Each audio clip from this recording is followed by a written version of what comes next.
Da-da-da. Okay, good afternoon, folks. Welcome to Smudcast number 371. 90's Black Sitcoms warned us. And in case you haven't seen the rest of the title, it is a Renegade Cut video. It's that time of the month. Cut. Yeah. Well, let's give me some background. Hey, time to suffer again. Yeah, it could be good. Hey, Giga Man. Could be boring. Yes. Could be great. I have no idea. Renegade Cut is always a mystery to me. But he likes to spin the narrative, I can tell you that much. So here is a video from... It'll probably be very easy for him to do. Here's a video from last year in June. Has almost 500,000 views, so it's fairly popular. And I want to know why, because his videos popular are in quotes. Pretty odd. But hey, people are tricked easily. People eat this stuff up. Maybe he sticks to facts. I don't know. We'll find out. I can't see the dislike ratio. I doubt there is much. And I'm assuming everyone in the comments likes the stuff. So God only knows why. Well, no, if they watch his other videos, they might go, ugh, but for this one, maybe it's actually decent. We don't know. I'm always going to give the benefit of the doubt. See if it's anything worth our time. But expect the obvious, expect the left-leaning political ideology, expect the Black Lives Matter stuff, all cops are bad stuff. And yes, the Communist Manifesto. Yeah, all the government all the needs black to be cops just want to kill black people. Taken yes. apart. Hawk would be all over that shit, like he always is. All kinds of left-leaning ideology is just smattered throughout the video. But that's how we do. Yeah, he's got a lot of likes as opposed to dislikes. 26,000 likes. Yeah, I expected that. 1,000 dislikes. Yeah. So anyway, this is a 21-minute video. We'll take some time. We're starting a little bit later, so hopefully we can speed it up. But we'll never know how crazy it gets. So let's get going. Oh, I just want to say all we got to say to counter his point is go watch Family Matters. It's about a black cop who is a father. That's all you need to know. And it's a comedy with time travel and body shifting magic and all kinds of other crap things with Stephen Urkel, who does all his crazy inventions. Oh, yeah. At one point, he played Sonic. At one point, yes, he would. I think. Well, a quick little side note. I think he was planned for him to be in Generations, but it fell through. Oh, I think. But anyway. All right, here we go.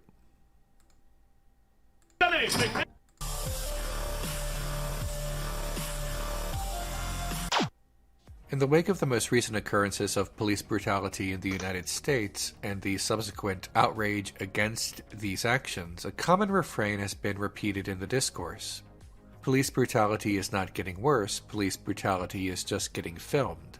An argument could be made that police brutality is getting filmed and getting worse, as the more recent militarized police have an even greater arsenal at their... Okay, so this is done in June 2020, so a little bit of context. There are all the riots happening. If you're a policeman and you're going out to try and maintain peace, you're going to be in riot gear. You're going to protect yourself. That's not militarization. That's what riot gear is designed to do. Yeah, that's the very simple fact that it's very plain to see that they didn't take the initiative on this. This was a reaction. Does anybody happen to know who said that? Because from what I remember, who said that quote, I think Will Smith said that. The police. Yeah, that's just getting filmed and not getting words. I think it was him. I mean, probably it was him, given that Will's in the thumbnail. Maybe. Well, I think there's some truth to that. There's just, like, if they have, cameras and we live in a digital age where everyone has a camera, it is just mostly getting filmed rather than getting words. Yeah. And it's like the whole, let's just get this out of the way right now. It's like the movement itself of Black Lives Matter is like trying to, prevent black people from getting, worse treatment from the police, which is like the whole thing of it's just fact that they get it worse. We get it. But Black Lives Matter is not something that that's not what they're fighting for. Let's be honest. Yeah, They don't want things to get better. It's like what Hawk has mentioned several times in other Smudcasts. It's like they just want to trot out with the Communist Manifesto as their banner. Yeah, it breaks down to redistribution of funds in the city or the state that they're from, so they could put more money into whatever programs they think are necessary as opposed to security. And that's what all ACAB is all about.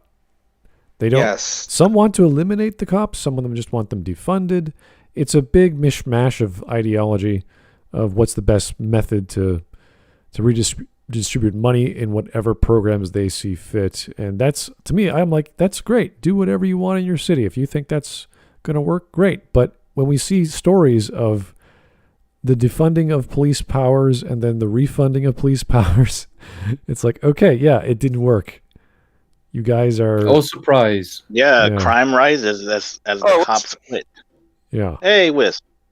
Hello. And it's like any normal, sane person will never deny to anyone that this issue isn't... will never say that this issue isn't a thing. Yes, black people do treated worse by police, but it's not always that the police are assholes. Right. So. Yeah, and it's not always that it's the police's fault. The issue. No normal, sane-minded person denies the issue, period. It's just a matter of how you go at it. Mm-hmm. Yeah, and the BLM thing, I think it's... many people said it right away. I told my bit on it. At this point, I think it's proven that BLM is a scam, always was a scam. And not just politically, but also for the money. It was to funnel money to the Democrat Party, to the Biden campaign. The police just to be assholes. And it was to that other bullshit. At the same time, weakening the police is part of the communist insurrection scheme. You get rid of whatever defends the populace, so that the insurrectionists have free reign. And that is exactly what happened in all of these places. That's how you got all these autonomous zones. And autonomous zones can't set up shop or keep existing if you have a functioning police force present. All right. And I mean not just a police force, but a functioning police force. The point that was made in the video was the further militarization of the police force. It's like, well, no, this is normal. This is what happens when we have severe scenarios like trying to maintain the police or trying to maintain peace within a certain area. This is what cops do to protect themselves. This is pretty standard stuff. No one is saying this is bad, except people who don't like... Except the idiots in Black Lives Matter that are trotting out the Communist Manifesto. Who want to... Well, it's like they're just advancing the equipment that they wear on their bodies. Yeah, and in this particular case, and it's like it's mainly just they do it. They're doing this as a response to the riots. That's the main thing. But these people want to try to say it as if it's like, no, it's like the video says, like militarization. No. This is a direct response to the riots, which are legitimately bad. Anyway, and it calls for this. Here's this is holy fuck. This is a man who got relentlessly bullied by the black kids in school, but still tried to hang out with them anyway. I honestly don't know what Renegade Cut's relationship is with other people. I don't speculate. I have no idea. We're probably better off not knowing. Yeah, I don't. Given the reputation Renegade Cut has on this channel. There's enough information to maintain an argument that I need to keep my mind sane. I don't want to know the personal reasons and relationships of how that works. Yeah, we're better off. Yes. The common answer would probably be he's just BSing everybody to up his views or whatnot. Who cares? I just want to say a movement that has become so strong that it managed to force politics to really get rid of the police forces in the areas would also have been strong enough to simply get rid of the alleged corrupt cops and corrupt practices of the police in that area. Yeah, but that wasn't their aim. They don't want a functioning police force. They don't want a good police force. They don't want a non-corrupt police force. They want to take over the country and enact socialism. They do not care about black people. They've proven that time and time again. They care about getting free shit. Oh, yeah. Well, the black and cop that enacting got fired socialism for defending himself. Mm-hmm. All right, let's get going. Yeah. Disposed, the greater point remains salient. Police brutality, oppression, and profiling, particularly in black communities, is now an irrefutable fact, though many apologists for the police still desperately attempt to I don't think anyone said it wasn't, but that's always been the case. It's just now it's coming more out into the spotlight. You've got more police where there is more crime. That's a normal thing. It's not over-policed. It's proportional. If you look at the data, that you can see that. But people like Renegade Cut do not bring up the data. They just make allegations. People who bring up the data, he's too bad to skew it in his favor. No, this is a guy in the last video. He said, "I'm an educator, not an organizer." Well, you suck at Whatever that educating. means. Still suck at it, no matter what it is. If you're an educator, please argue with some numbers, with some data. Again, like the unequal treatment of black people by the police, that has always been an issue. Has it come more out into the limelight? Yes. That doesn't mean it didn't exist before. Hey, what about black on black, huh? They probably wouldn't care about that either. No, yeah. Oh, they never care about that. They never care about that. Yeah, that's what they want to hide. Yeah, you know the because you can. So this is the crux of the argument. The black on black crime is enormous, and because of that, because black people suffer from criminals who are also black, there's more police force. Not to punish the black people for being black, but to protect the black people who are victims of criminals. That's why the criminals are being persecuted. And apparently, there are a lot of black criminals in black areas who commit a lot of crime against other black people. Because whom should they commit crime against otherwise? Always venture out to white places just to commit crimes? That's not happening. Like hell. They're not going on. They don't have raiding bands who venture out into the white suburbs and then raid the white suburbs. Yeah, maybe if the US devolves further, that may start to happen. But right now, that's not the case. Now, currently they just rob their neighbors who are as black as they are. Given that how things are progressing now, it might happen sooner than we expect. Anyway, let's get going. Yes. Nonetheless, it has become more challenging for the United States, particularly white people in the United States, to ignore the problem when it is captured on video with such regularity. Feigning ignorance requires a greater effort, quite literally closing their eyes. Yeah, Renegade Cut, you're closing your eyes, because a lot of the footage I've seen where a white cop shoots at a black man or woman, the black man or woman has done atrocious shit and is not complying at all, and is often a criminal to begin with. And that's why they're trying to get away from the cop and attack the cop. And then the cop has to defend. So what the fuck are you talking about? If you bring up that point, show me some footage that you mean where that is actually happening. And again, it should be. So who's looking away? Too much work. That would be too much work.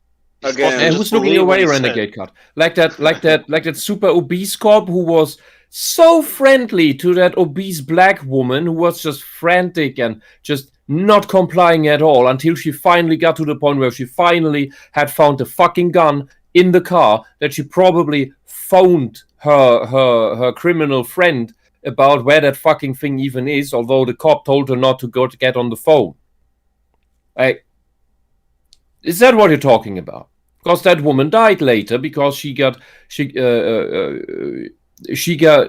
shot by him and then drove away, and she got also shot by her and thankfully survived. Like that was probably the nicest cop to ever run into if you're a criminal. Also, correct me if I'm wrong, isn't the genesis of the whole Black Lives Matter movement, where there's like 2 incidents back almost 10 years ago, where in both instances it was legitimate self-defense on the part of the cops?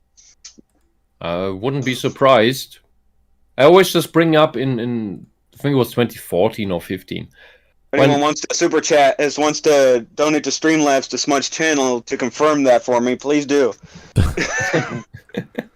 Yeah, the thing I always bring up is I think it was 2014 or 15, when Black Lives Matter activists abducted a severely autistic child, white kid, and then live streamed torturing that kid with burning cigarette stumps on his head.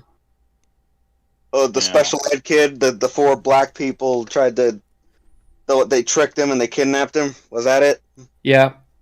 That was Black Lives Matter. Long before any of this riot bullshit. That was always the true face of Black Lives Matter. It is racist against white people. That's the whole... That is what drives it.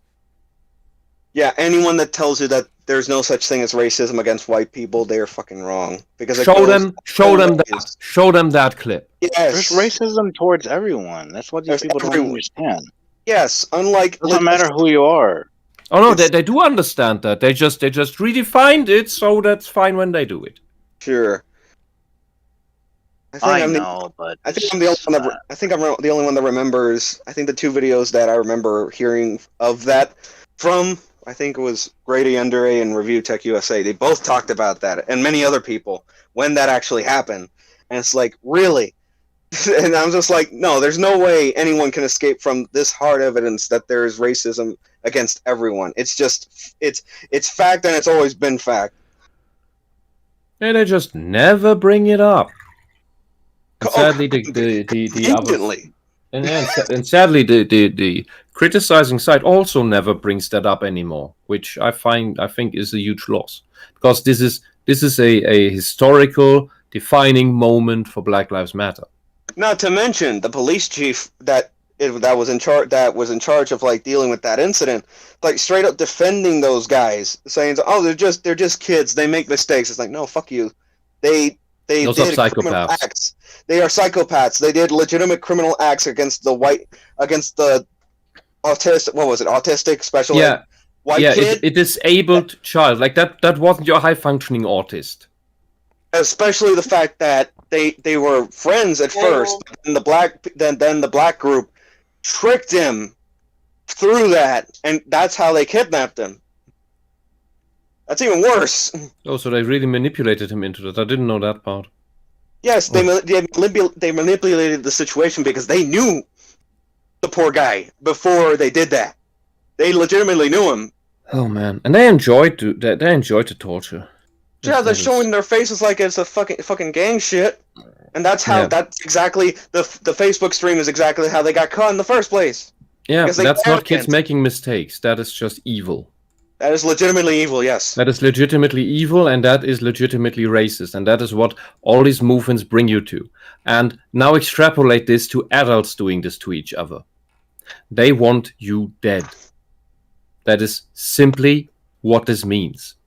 It's not a game. It's not an exaggeration. That is what they want. And this is that situation is one of many where you can put as an example where if everything was reversed, then it would be treated completely differently, even though in both cases it should be treated exactly the same as just criminal acts against another human being in general. It should be treated like you look at the acts of a person rather than the color of their skin. Exactly. Yeah. It has to be treated exactly the same. Unfortunately, the way society is now, that's a far cry. Had the race been reversed, they would have called that abduction and torture a lynching. I am 100% sure that's what I would have called it. Exactly. That's what I mean. If it were reversed, it'd be treated differently. When in actuality, it has to be and should be treated exactly the same. I think That's it. All right. I think we should play the video. Yeah. Yes. Watching more and more people wake up to the reality that black communities face every day is heartening, but at the same time, it is disappointing how long it took for this revelation, this acknowledgement in white communities in the United States. Many people... Wait. What revelation? What This just sounds like preaching to the choir about amorphous things. Well, no. We all know People that. Always known about this. Yes. Yeah. We all know that the devil reigns on the other side of the river, and therefore we shouldn't go there, of course, and never look there, for we won't get tainted. It is finally that the people in the southern side of our village have learned to acknowledge that, and also will not go to the other side of the river, and so shouldn't you. Yeah, it's just common sense. This is just a sermon based on nothing. Is he going to say the 90s black cop sitcoms just finally opened people's eyes or something? I don't even know what that... Well, we know for a fact he's going to bring up Fresh Prince of Bel-Air at the very least. If he brings up... There's nothing in Family Matters that can help him at this point. It's like, I swear to God, if he brings it up. As we know, Renegade Cut, he takes a very long time to get to his point. He references books and all sorts of historical examples, and you're just like, yes, thank you. Where's the argument, please? Anyway, let's see. And then those times, and then why those are times you where he using does these get to shows? it. Yeah, and when he does get to it, the point is so outrageous that you can't help but to completely demolish it. Anyway, let's go. Let's move on. Yes. Having entirely different experiences with the police, could not seem to take the victims of police brutality, oppression, and profiling at their word. Unable to reconcile this with their experiences, many people dismissed these incidents as the work of bad apples rather than a consistent pattern. Okay, problem. If you have a majority black neighborhood, who do you think is gonna be checked on by the police? On average, just if you just completely randomly check on people, and the majority of the people living there are black people. It's inevitable. Who will be the people that have... Yeah. well, if that was the case, that would actually be biased. Yes. But that's not what's happening. Well, he says there's a pattern. If you have a 90% black neighborhood and the police does random checks there, it's very likely that around 90% of the checks will be on black people. Because that's just the people that are there, period. Do you understand, Renegade Cut? Do you understand basic? What I don't know what the English word is. Stochastic. Smut may know it. He does things with money. Like cause and effect. Well, you're talking about the math, the science of randomness. Yeah, you're talking about having a pattern that can be at least somewhat structured into random sections. So it's like, okay, like you do that with chemistry for yields, you do that for a math, like you have a pattern, you put it into the algorithm and out spits out a number. Like, oh yeah, so it's within a range. RNG. Yeah, but in real life, it uses. It's called stochastics in English too. Okay. Yeah, same thing. Okay. It's usually for chemistry, but not. Yeah, you could use it for all kinds of things. It's been a while since I touched that stuff, but the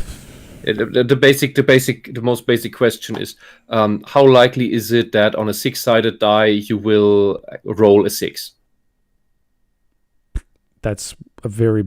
I wouldn't even use that for that, but yes, you can certainly do patterns for the probability of something happening 1,000,000 times, and you would use an algorithm to check it, because that's why you use it. You don't just have 10, 20. You use it for multiples and multiples. So that's where you get data, because you don't have millions and millions of data points. It's kind of pointless. Or else you'd just be doing actual experiments or trials for the people.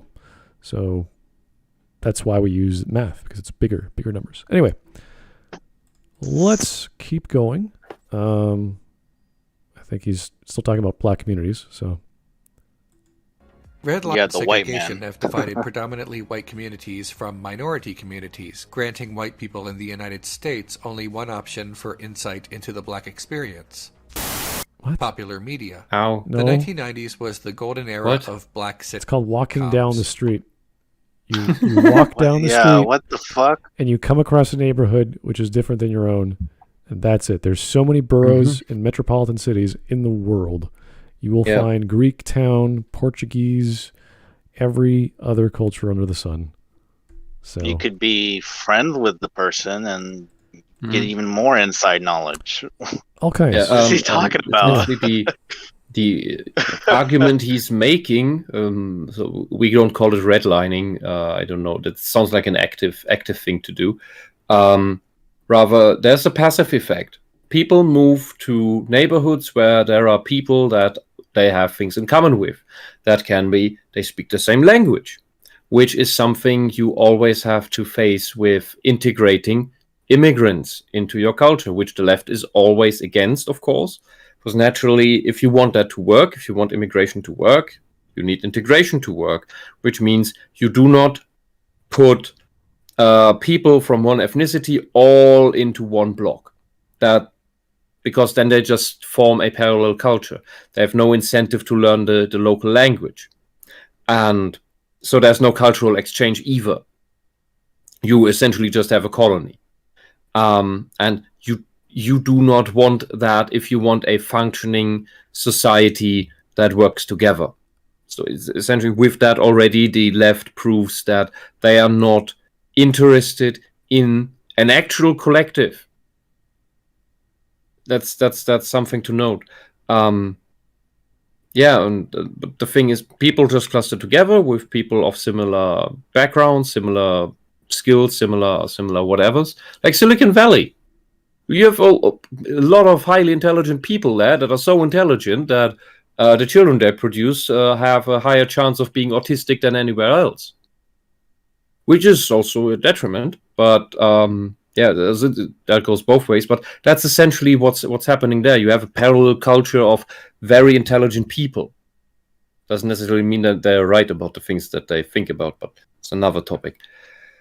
I'm just trying to wonder, like, how you could ingrain yourself into the culture by just watching a TV show. What do I care about the culture? The question is, are the people good people? And what does their culture have to do with it? What is black culture? Is it different from And African culture? and how Is it different accurate from is what it? African culture? And how is American black culture different from any other black culture on the planet? Those would be interesting questions.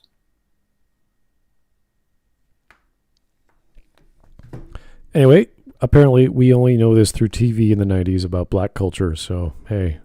I think he's projecting, but yeah, sure. And furthermore, Prince of Bel-Air is not the standard. I would say the way they use they say a black experience. Prince of Bel-Air is a very special story about a guy from a lower class area getting into a higher class area with black people so sophisticated you could mistake them for European nobles. In contrast, Rest in peace, James Avery. Yeah, that's the difference between him and his cousin Carlton. They always get into disputes over that because Carlton really acts so, like a little he's so pampered high noble. class, and he's yeah, because right. he's sorry. Here is Tyler Preston. A comment from Renegade's video. Ah, yes, that classic expression. A few bad apples do absolutely nothing to affect the rest of the bunch and should thusly not be considered in any meaningful capacity. To what? I think he's referring to a certain amount of cops, but in a sarcastic way. I mean, the commentator's like, yeah, this is the common response. It's like, if you have a crowd of people and they're loud and rowdy and throwing stuff at you, and you're trying to entice violence, the cops will respond.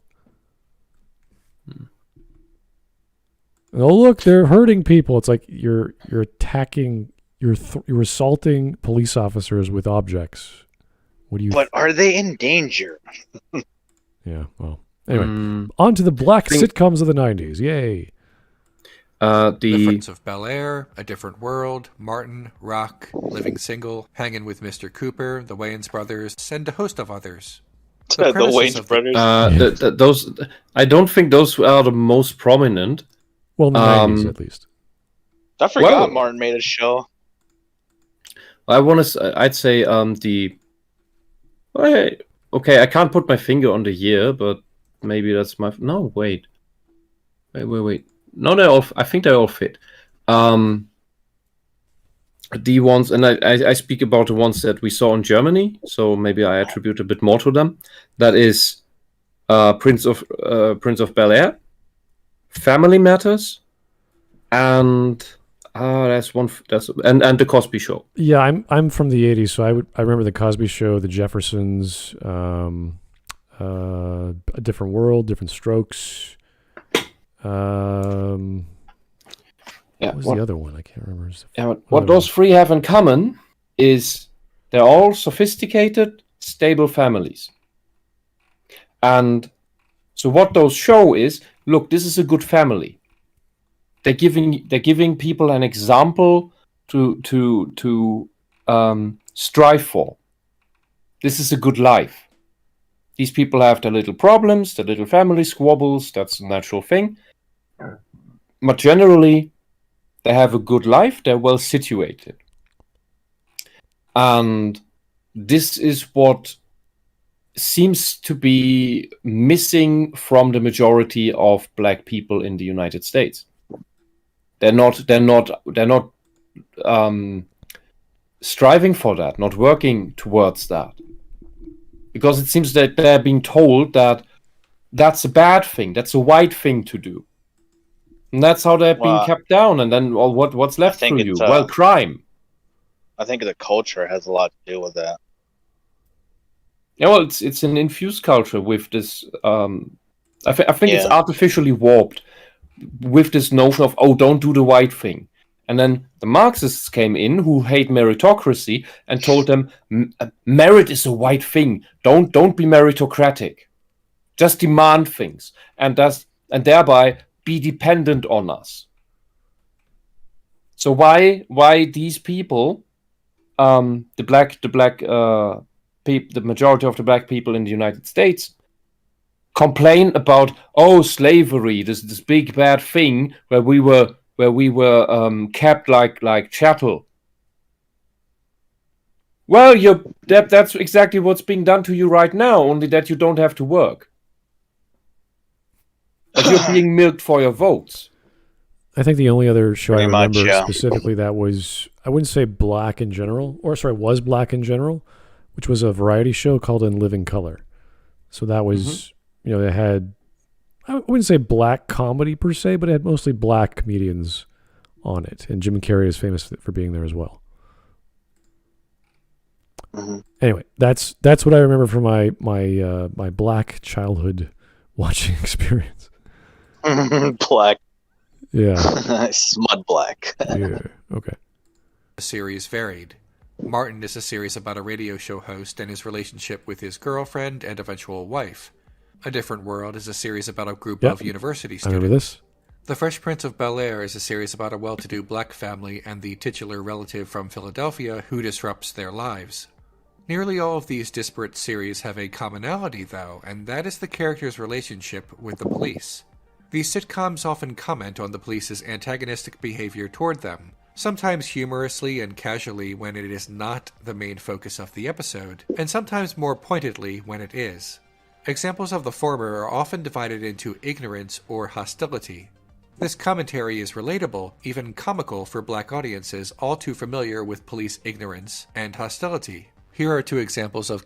Don't you think it could just be because these are sitcoms, comedies, and they use stereotype and stereotypical ideas and situations? Right. And I think that the father from Fresh Prince was a judge or a lawyer of some kind. Yeah, he was a judge. Yeah. Yeah, he's a. Mm-hmm. So not too far removed from policemen and the judicial system, but always done for comedy, as far as I can recall. So there was even one episode where they did do it, but he still demanded the release of them. Okay. I don't remember. Yeah, I mean, they do this all the time with this show, where they just, maybe the cops confuse them with other black people. I mean, at that point, it's just the only description we have is just they're black people. Yeah, we're talking about a show that was very popular that went on for 4 or 5 years or so. I think the writers would involve other aspects of society, like the baker or the guy who does the car wash. And hey, cops, why not? So this is in Seinfeld. This is in all kinds of other popular episodes of shows. The writers keep using new ideas. So hey, let's have fun with cops or firemen or lawyers or the psychologist next door or whatever. Go crazy. Let's get Tom Jones into the show. Tom Jones. Yeah, that's great. It's not unusual. Casual reference the police as either ignorant about black communities, families, and individuals, or hostile to black communities, families, and individuals. They are both from the very same episode of The Fresh Prince of Bel-Air. This is LA, man. If I want to get my head cracked, I can star in the next Rodney King video. Congratulations and happy Kwanzaa. For white audiences, this That's because it's a comedy and it likes to contrast situations, because that makes it funny and it gives people something to really think about their prejudices. That not every stereotype you see is truly that. That goes in the positive and that goes in the negative. However, social justice warriors have their set worldview and only want their own stereotypes be reinforced. There are some episodes which are focused on drama and conflict, and that does happen in Fresh Prince. So he's probably going to bring up one of those, I assume. But other shows do this as well. Is he going to bring up the episode where somebody shot Will with a gun? I don't know. I don't remember that one. I remember the one where everyone's like the whole the house was burgled and like all the family room was just gone. Yeah. Is that a verb? Burgled, yeah. Burgled. Yeah. Burglary. Burgled? As in a burglar. The one line I always remember. Burgled. Sorry, go ahead. Yeah, that one line's like, where are the video games? Where are the video games? I don't. Yeah, I don't know. He might bring up the episode where there's a cop that thought that Will and Carlton stole a car that they were driving on, and then Carlton just, I think at the end of the episode, just disregards the issue because he still believes in the justice system 100%, and then Will is trying to break the harsh reality of it to him. You see, that sounds like a good episode because we have the contrast of Will, who is this street kid who knows, cops are serious and whatever, and Carlton, who's like a naive rich guy who believes in high ideals. And to me, it's a good story. You have these two contrasts. So it is a good scene where it's like the reality of it just hits you like a truck, like it does Carlton, at least for a little bit. Right. All right, let's go. Commentary he might is mention instructive, it, so illuminating, or at least it should have been. 90s sitcoms are not mirror images of reality, but they display situations and relationships meant to be relatable and therefore appealing to its target audience. Well, thank you, person who just defined all artwork ever. That's great. Well, I think he also forgot to add in the times. Well, the 90s were kind of cool. That's a factor, I believe. Yeah, the 90s were definitely different than the 80s, but they were pretty much still reserved. They weren't as crazy as the 2000s with swearing and gangster rap and all that stuff that came out later. So the culture clash wasn't that big a deal. Like breakdancing and all kinds of other influences like the East. So we were just slowly amalgamating and getting to know each other better. So that was fun. 90s were fun. Many things, societal, cultural, whatever, did definitely come to the forefront in the 90s. Right. Yeah, it was great. Because of this, the relationship between the police and characters on predominantly black sitcoms is remarkably different from the relationship between the police and characters on predominantly white sitcoms. Really? This should have been a tip-off to white audiences in the 90s who watched Let's have two examples of a white sitcom and a black sitcom, please. both. In an episode of Home Improvement, Brad is caught vandalizing a building, throwing rocks through windows. The police officer tells his parents that no charges will be pressed against Brad. He is brought home safe and sound and suffers no real legal consequences. He's a minor. He's a kid, Yeah. yeah. It's He like would- yeah. he's growing up. He's still learning about life. There can't is no believe you have criminal to- code for minors. Yeah. Yeah, like it's right there in your face. Is it really like how much more obvious can it be? I mean, you could say he's a juvenile delinquent at that stage, and there are some legal torts depending on where you live. But Oh yeah. that's But it's nowhere near as harsh as later in life.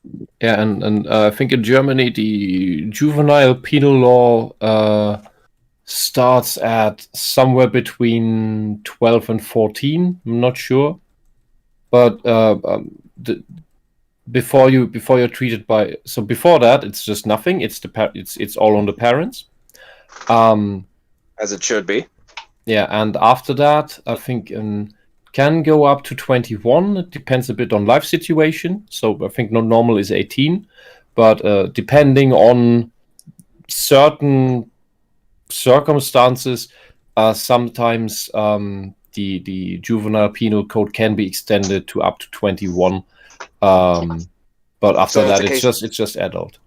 So it's a case by case in that scenario. Yeah, yeah. It's a gray area of age between 18 and 21. Don't nail me on the ages exactly.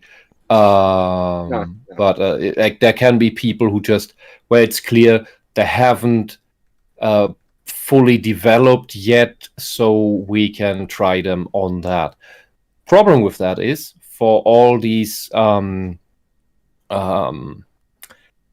false refugee cases that went on their murder and rape sprees here, who were clearly in their late 20s, if not mid 30s, they were all tried under the juvenile penal code to give them lighter sentences. So not all of them, but a lot of them. And well, because they lied about their age, and well, it was never properly checked. They just threw away their documents, so they don't have any. If they had any to begin with, so they just claim to be 16 or something, or 18, and you just look at them like, no 18-year-old looks like that. It's more like someone in midlife crisis. Yeah, that's bullshit. all right. Yeah. A bit of a tangent. So this is pretty much what you'd expect from kids. Breaking windows occurs a lot of times with kids. Throwing balls happened to me once. You pay for it. You apologize. They don't see you as a criminal, though. So they don't. Yeah, because you're still developing. You're still growing up. Yeah, So you don't know any better at that it's age. usually an accident, unless he's like, I want to break windows. I hate them. It's like, okay, something's wrong with this kid. But you still wouldn't treat them as a criminal. So, Exactly. Yeah, even then. let's go. This is an experience that might be relatable to the predominantly white target audience of the series, but it would not necessarily be relatable to a black audience. You want to bet? Who do you think we are wait. playing with? Are you really gonna compare the kid from Home Improvement to Will, Carlton, Well, Jazz, all that? let's Oh, compare- that's Wait, fucking what is fair. not? Hold on, wait. What is not relatable to a black audience? It's- What is yeah. it that they can't understand? Apparently, Apparently- are you trying to discriminate black people? Yeah. Renegade Cut. apparently black audiences have never broken anything playing games like with basketball or volleyball or any other sport. They never broke. No, everything was totally fine. They never destroyed property, broke it accidentally, or intentionally No, they're showboated. not people. They lack any understanding of that. I've seen some pretty Exactly. rowdy kids growing up that were black and different ethnicities just because of my city. And they vandalized stuff. They broke stuff. Happened a lot. So Yeah, it's normal. didn't matter what background they were all just rowdy kids. I can't believe he said that. Like, he's so unaware of what he's saying right now. Yeah. So school property, private property, didn't matter. It just stuff happens. Yeah, these black people just can't understand that. Yeah. Ooh, okay, Renegade. Like, okay. Oh, sure. Anyway, let's go. Police are far more likely to engage, harass, arrest, and become physical with young black men than any other demographic in the United States. Even today, in the midst of greater understanding about indisputable facts surrounding this behavior, apologists for the police try to fight back against what white Americans are only now starting to accept. They will claim racial profiling, police harassment, over-policing, and brutality only occur more in black communities because that's where the crime is, without actually looking at how much the data is skewed. Bogus. Okay, this is where I have my first problem with the data is skewed to what exactly when we're talking about crime stats from the Department of Justice or the FBI? Who is doing the skewing? Why would they do that? Isn't it just reporting the data? Who is skewing the data when they report it? That is the whole thing with these yahoos. They don't specify when they have to. Well, if that's the case, why can't that work both ways? Exactly. You know, this was more fun with the atheism movement debunking Christians, because they at least brought citations all the time. You know, we have stats for a reason. They tell a very clean picture, and I'm sure there are more deaths or homicide or assault-related crimes for white on white as there are black on black. There's probably that's just how it goes. I don't know the actual number. I can probably check it out. I haven't seen it in like years, but I'm sure it's around that. More blacks are killing more blacks or attacking more blacks and all kinds of related crimes. More whites are attacking more whites. Yes, that's the standard thing. It's the standard statistics. Yeah. We associate with our own type more than we do with other people. It's just how it goes. Because because people commit most crimes in the areas they live, and since people cluster together with people similar to them, most crime is committed to people who are similar. That's pretty much it. We can go further, but I don't need to. It's fine. That explanation works. Like the prison systems, who fills them exactly? But yeah. Yeah, the idea that policemen or the police in general are proactive in preventing crimes is very rare. They're on patrol here and there, and they check things out. But other than that, no, they get called in after a crime happens, or during a crime, like a hostage or whatever. Guys in the process of stealing, or a shootout. Those are rare, but those do happen. Yeah. So they're not preventative; they're after the fact. It is almost always a response. Yeah. Statistics without context, like blacks do half the violent crime and such.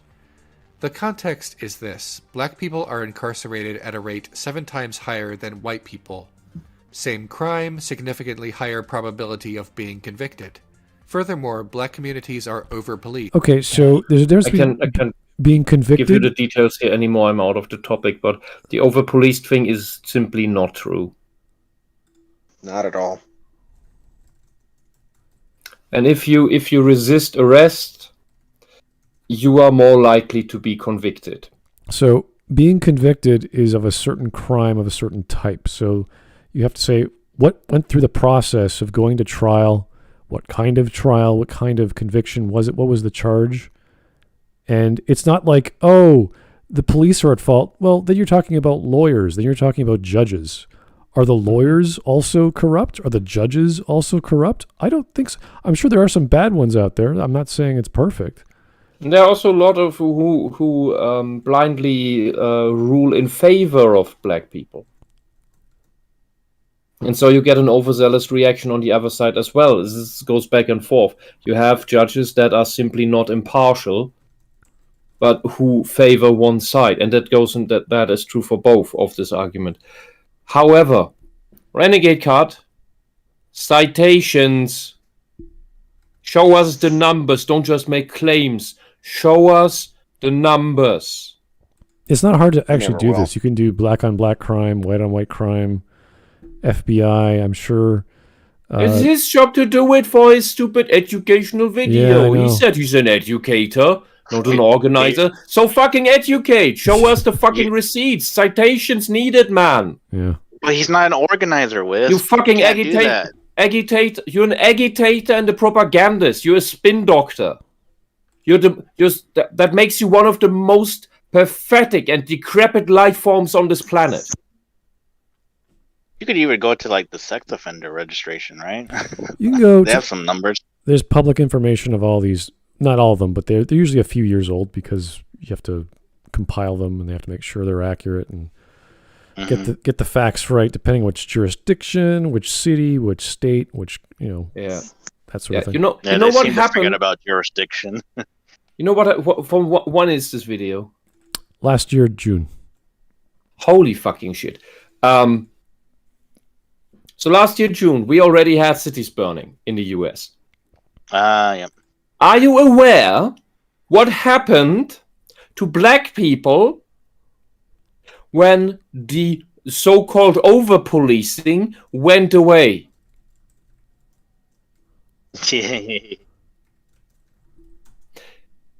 They robbed, murdered, and raped black people. En masse. You know who runs the most businesses in black areas? Other black people. You know whose shops got destroyed in all those riots? Black people? Black people. By whom? Black people. And you tell me that Black Lives Matter? Black Lives Matter doesn't seem to believe that Black Lives Matter because they rob, murder, and kill and rape black people. So what the fuck is your fucking argument here? White people bad. That's his argument. From a white guy. All right.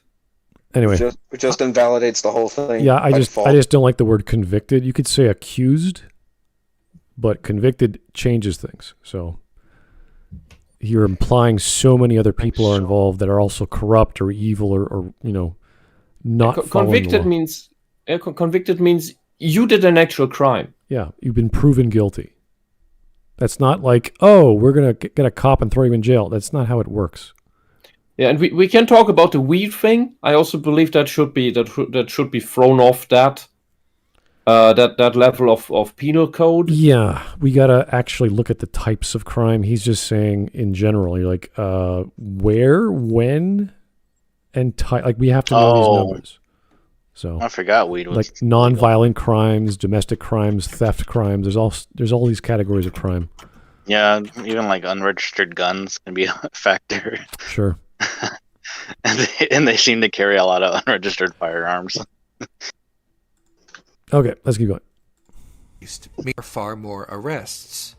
And if the response to this is to repeat, that's where the crime is, then you already know what the answer to that is and the context that de-skews the data, and the argument becomes circular. What are you talking about?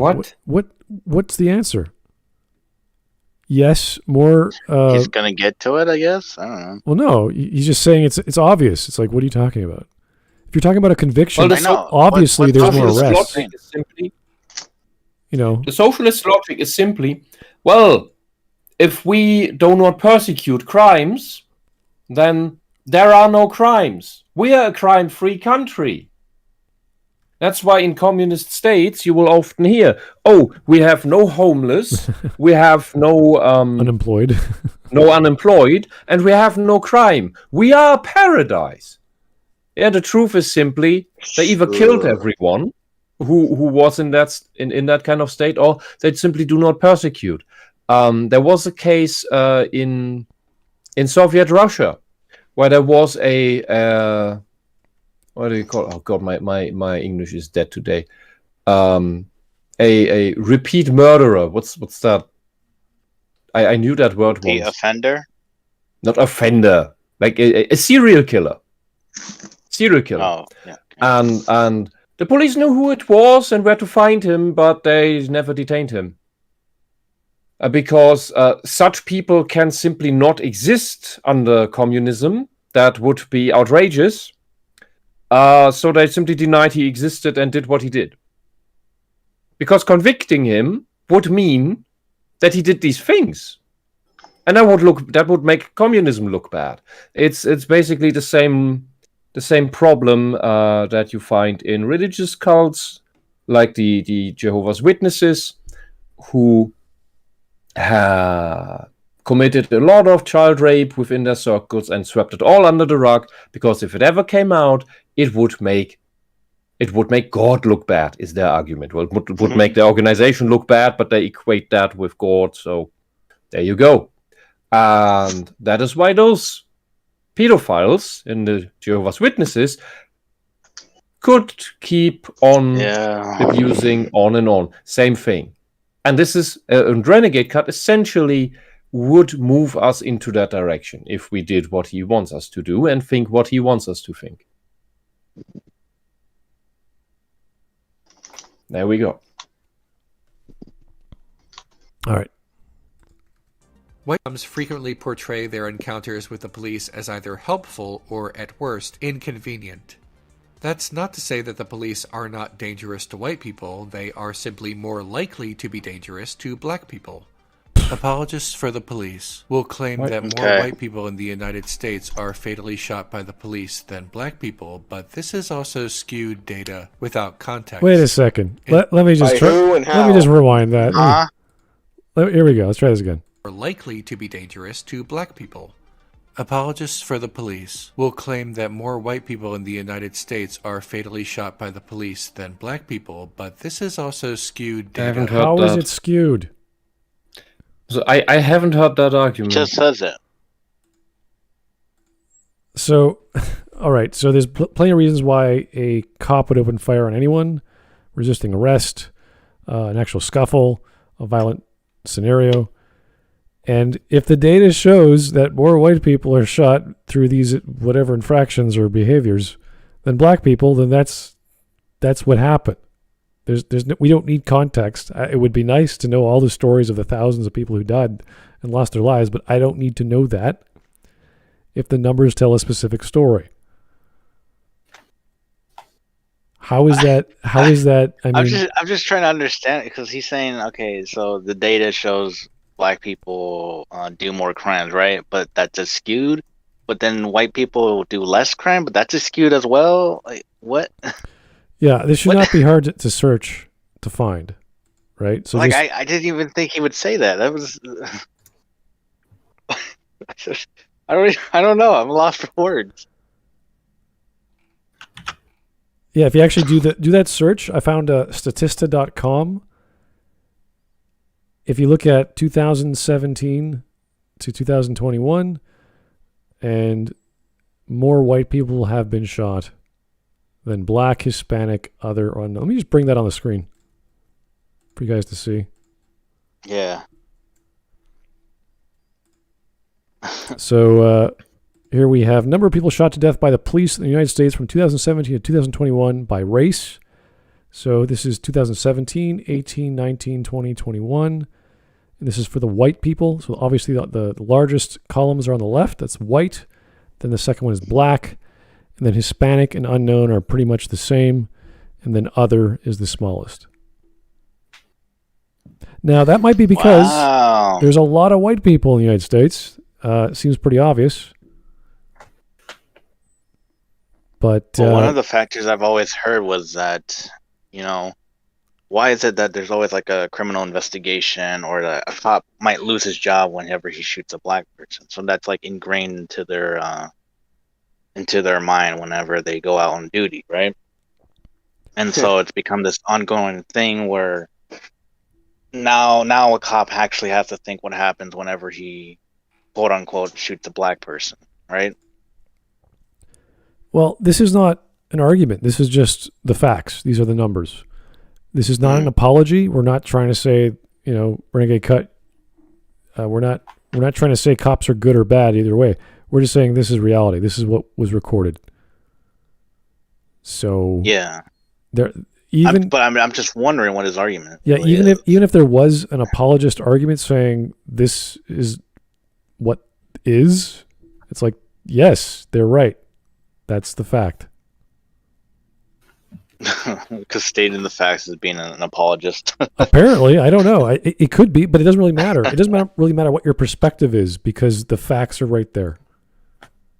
Mm-hmm. So yeah, but this still but these stats still show that blacks are proportionally to their population shot more than whites in this case. Which is the argument that the left always makes, and that is a factually correct statement. However, it always lacks the context because we know from the police footage that black people are extremely prone to resisting arrest, make a fuss, are armed, run away. That leads to escalation.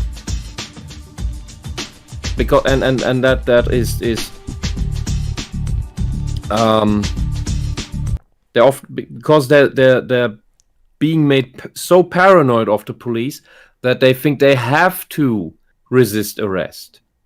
So it becomes a self-fulfilling prophecy. All right. Here's Benito Sussolini. I have to wonder if Renegade Cuck voted for Biden. I hope not, because that would make him a hypocrite since Biden voted yes on the tough on crime bill that penalized drug offenses heavier. Oh, interesting. He probably did. Oh yeah, Biden and Harris are the exact people that the left should never want. The current dominant left should never want. Yeah. But they didn't even care about Biden's speeches in the past. Yeah, you got to be careful voting for congressmen or senators because their track record is going to be very questionable during debates. These people can't tell a lie from the truth, Oh yeah, have you seen Biden's speech in, I think, the 80s, where he rants against a future Supreme Court judge, a black one, and goes hard N on him? Yeah. Yes, that was. Biden is a special. Everyone seems to forget that. Yeah. Yeah, and if you don't vote for me, you ain't black. hey man, if you don't vote for me, you obviously aren't black. I think even there was like a black student who asked him about an issue, and he went on this 2-minute tirade with nonsense. I can't even make a conclusion to what he was saying.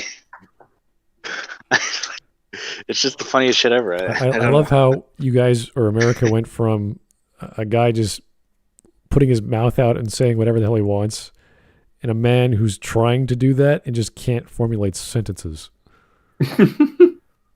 It's all Trump's fault. I can't quite grammarize my language, my skills in words. It's like, what? I'm Joe Biden's husband. Come on, man. Give an old guy a break. I can barely remember to put my shoes on in the morning. Gotta ask Jill where my shoes are. He'll be the first woman president ever. Oh boy, that's good. Without context, in the U.S., there are approximately 191 million white people and 42 million black people. That means there are 4.55 times more white people than black people. In 2019, there were 371 white people taken out by the police. If all things were equal, relative and proportionate to the amount of white people to black people, 82 black people would have been taken out by the police. However, the number is actually 200. You're trying to give me the argument that because there's more white people in the States, therefore, all things being equal and proportional, which is asinine, these are individuals, therefore their number should be significantly lower. Why? Yeah. That is like what the opposite of what he's just saying, where it lacks context and skewing the data. You are literally skewing the data in your made up reality that black people should be less incarcerated because of math. Yeah, that made no sense. Like, you don't have to be a damn mathematician to figure this out. No one cares what your race is when you do something bad. Yeah, What the fuck? I just explained exactly this. He's just, and that's I think that's what he made up before is really a strawman, because I've never heard the argument he made before from anyone. Wait, which argument? That but white people are killed more by the police. I've never heard that before. Anyone making that argument, because it's always about the proportionality. That's the only argument that ever comes up, and it is refuted simply by the state of the general culture in black urban areas, as well as, and this is mainly in black urban areas, as well as other economic factors, as well as the whole problem with them resisting the police. Well, okay, but previously, and that is what leads to that is what leads to bad outcomes. But the previous argument was it was the white rich people who are stepping on the backs of the poor blacks. That's why. How? Well, that's what the argument was. Then it was the white male. What do you call them? The boogeyman, the male the old boys club that are causing this to happen to the poor blacks. And now it's the police. Now it's just they keep changing who's to blame. It's clearly the white people in charge with all the money. You're like, how? When? What are they doing? Who are these evil white people that get away with stopping entire cities full of black people in all of the country from being good citizens or not killing each other in your black communities? How is that the white man's fault or the white male old boys club? Like what is going on? And now it's just the cops. It's just the cops. They're just catching all these criminals and pulling their guns out for no reason and shooting people for no reason. Yeah, that'll look really well on their profile when they hand in those reports. It's like, sir, you discharged how many bullets for no reason? Why? Because the person was black. I don't think so. That's not how it works. Especially when they have like a black chief running the thing. But, yeah, okay. They are trained to do their job. That's all it is. Yes, sometimes they screw up. We've seen that on camera. I've seen the lady from, was it British Columbia, who pulled out a taser and pulled out a gun. Says, I have a taser. She opens fire on this guy trying to escape on the highway.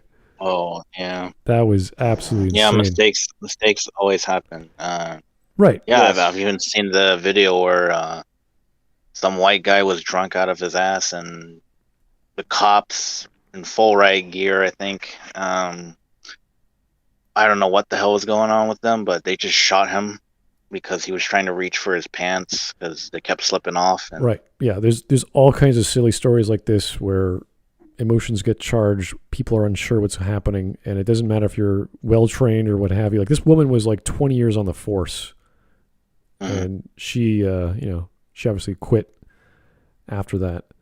But these things happen to people, and yes, oh yeah, you can call them bad apples. You can call them old. You can call them. They've even done tests, I think, where they try to get like 100% description of like what the person just went through, and sometimes it's off by I can't remember what percentage, but that can happen. Yeah, there's all kinds of things we should be doing for retraining or maintaining the licenses that cops have to be a cop, and they do that with firearms practice, with basic training.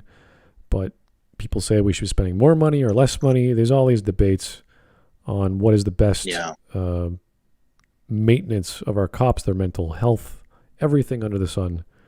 And then we have this group who just wants to defund it all. So they just defund it all, yeah. Yeah, it's, I don't know. It's Like, do you want firemen? Firemen are good. Do you want those guys to come by when there's a fire? No? Fireman. Yeah, those guys never screw up, right? Yeah, they just destroy property to put out fires. Like, they're horrible. Yeah, well. Okay. Anyway. 130 black people. That means that a black person is almost 3 times as likely to be taken out by the police than a white person. It is not proportional. It doesn't have to be. Nothing has to be. Why would it be proportional? Tell us why. Maybe this is after the fact and we're just adding up numbers, which means the people in that certain category did those crimes. That's all it means. You could. Why is it only just people? Like, shouldn't it be like men or? It is mostly men. Like, I don't know. If you look at the stats, they're mostly men doing crimes against men. I would assume so. Yeah. Yeah, exactly. Because men are more aggressive, but men are more involved in gangs, and men are more involved in, I don't know, shady practices. I couldn't tell you, but yeah, that's just the reality of it. I'm already fearing he might be hinting at the patriarchy again. Yeah, I mean, that's what it comes down. Oh, it's obviously these horrible black men. It's like, no, we don't know what the cause is for all these individual scenarios, but we can say it might be a male across the board as opposed to females. And the first one is white profiling, then it's black profiling, then it's Hispanic, then it's Native American, then it's everyone else. And if cops don't have profiling, if the FBI doesn't have profiling, if any of these detective agencies do not have profiling, what are they going to do? What right. Do they just patrol and just like wave? Yeah, I just wonder, like, okay, you can't be racist anymore, so it's like you can't give out a description of a person. You can't even say their race. You just have to just say, well, it was a tall guy and he was wearing a funny hat, and he had a black sweat. I mean, a non-colored sweatshirt or something. Experienced cops who know the community and neighborhood can pick apart, not the greatest accuracy, pick apart when something is weird. Something doesn't feel right. People are acting odd. They're drunk. Mm-hmm. They're aggressive. They're not all together there. And sometimes they're lucky they could pick up a guy who's about to be emotional and just, hey, let's go down to the precinct, give you a nice bed for the evening, have it walk it off. And that happens here and there. So, yeah. Profiling is good. It's not perfect. But profiling is preventative, but it's not, it's not very efficient, obviously. How can you prevent crime? So there's only a few things you can do for a cop being on the beat versus or patrol. Yeah, having no profiling. It's like, okay, we're just supposed to just guess now. Yeah, they are told what to look out for. They are taught how to look out for people. Anyway. Ignoring PERCA in statistical analysis to find the result you want is intellectually dishonest. Oh, just like you. Yeah.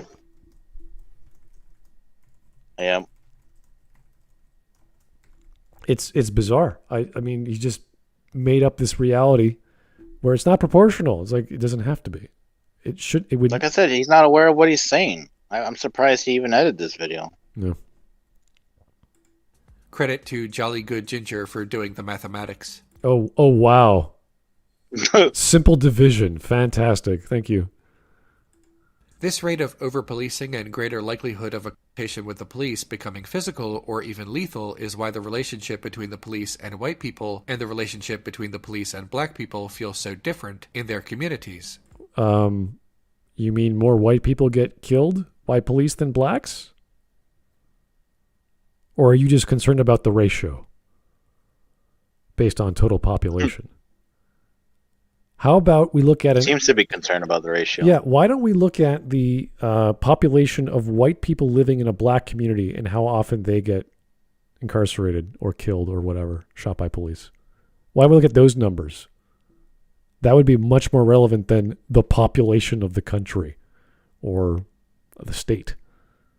You're talking about a region of area where crime is being committed. So a borough, a city, a county. Once you go past that, it's kind of pointless to start using stats and say, well, in this area of 40 square miles or whatever it is. Like, well, that's not really, you can't really be very accurate in that large of an area for crime and stats.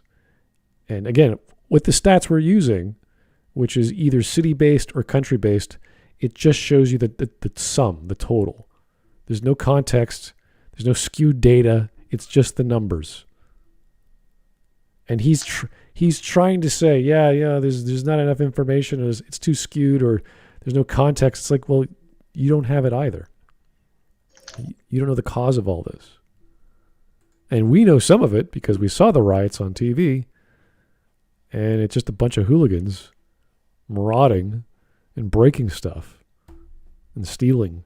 They even trespassed on private property of people's homes, and the homeowners go to jail instead of the rioters. I remember that famous thing. It was not a corner store, but a store on the street. A black lady, old lady owner, and they just walked in and broke all the windows. They beat her with a freaking board of something. I don't know, 2x4. I don't know what it was. Mm-hmm. It doesn't matter at that point. It doesn't matter what race you are. You are a hooligan who is just hurting people. Yeah, but you're not allowed to defend yourself. That's what they want. Well, if she had a shotgun, that'd be another story. But yeah. Because there is always some deflection from police apologists and racists. Usually. Oh, yeah, you're going to put those two together in the category. Okay. I got to write that down.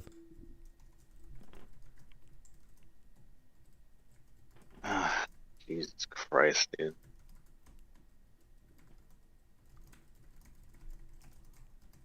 All right, that's just brilliant. If you disagree with me, you're an apologist to the police and the judicial system, apparently. So black people disagree with you, Renegade. Yeah, okay. All because we're talking about white and black crime, or just crime in general.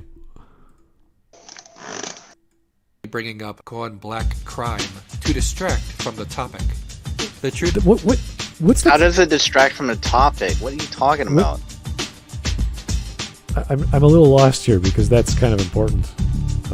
How does the it truth is very distract from important. the truth?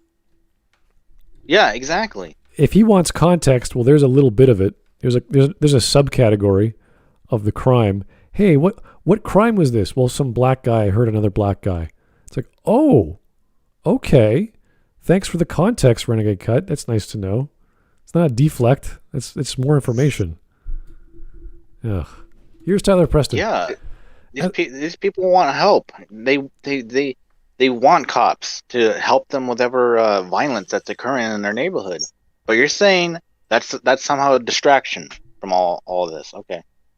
Here's Tyler Preston. As a black man living in a white neighborhood, I can tell that my interactions with the police are very low. The only time I was ever pulled over by a cop was for making a turn without turning on my blinker, and he just let me go with a warning. Yeah. Traffic. Yeah, because that's just a common mistake. Yeah. Well, was it a white cop? No, it doesn't matter. It was a sports car. I was driving a Ferrari. It's like doesn't matter, especially with a mistake as maybe it was a simple and woman. as incredibly common as that. All right, that's Also, it counts for people like him is whether the narrative is upheld. If it doesn't, then it's just ignored. Indeed. No, they try to say this about like Hispanics. It's like, I've been pulled over. All they did was pat me, just make sure I didn't have any weapons, and they just let me go on with my day. Like, I don't know. This trying to make cops as like the enemy. I don't know. That's a far reach, I think. Well, I said that in the beginning. They have to get rid of him because then they can do the insurrection bullshit. Ah, yes. You gotta think about that. Yeah, that is the real reason. The truth is that anyone is more likely to be harmed by someone who lives near them, and since black communities and white communities are segregated, the most likely perpetrator of a black victim is also black. But who's not integrating, huh? The perpetrator of a white victim is also white. Nobody ever shouts white on white crime, even though it is just as true. Yes, they do. They Sure we do. That's what they bring up as the counter argument for your bullshit. There is more white on white Yeah, what the crime heck? than black on black crime. That's a fact. Yeah. Renegade Cut, you're simply lying about your opposition. You're a disgusting liar. Yeah, it's the same for like Hispanics, Asians, if there is such Especially- a thing. I don't know. Especially lying about his own kind. That's even You have to- worse. you have to think about the gangs that occur with every race. Yeah, there are white gangs as well. I mean, we have a crime problem in Toronto where we have all kinds of different people killing each other, but it's mostly gang related. And Mhm. we don't know the race of these people until they show us pictures. It's like, oh, there's a Hispanic guy, there's a black guy, there's a white guy. Happens all the You time. have great diversity in your murderers. Yes, you're right. Great, communism has been achieved. Yeah, we have a, It's sad. It's sad when there's more legitimate diversity in the criminal underworld than in normal society. there's more crime in Toronto than there is in New York. So Yeah, that's true. it's funny.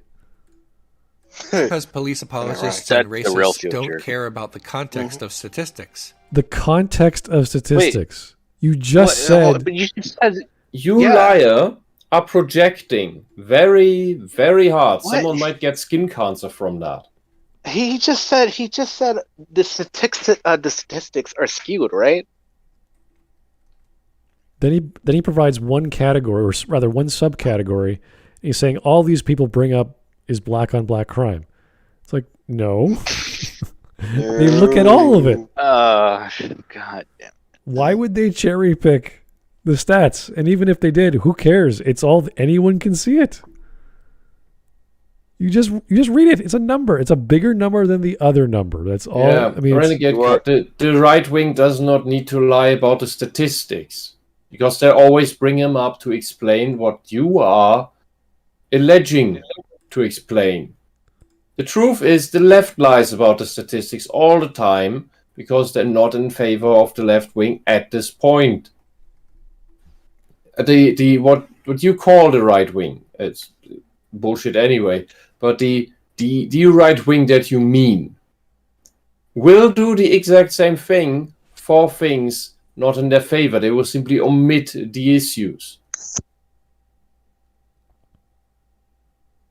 But that is not what's going on right now. Right now, you are part of the dominant group in culture and apparently in the government that is just making up shit. And strawmen and all this other bullshit. I'm sorry, I'm too tired. okay. Sheer, complete and utter asshole. Anyway, let's try and keep going. This is getting kind of pointless, but okay.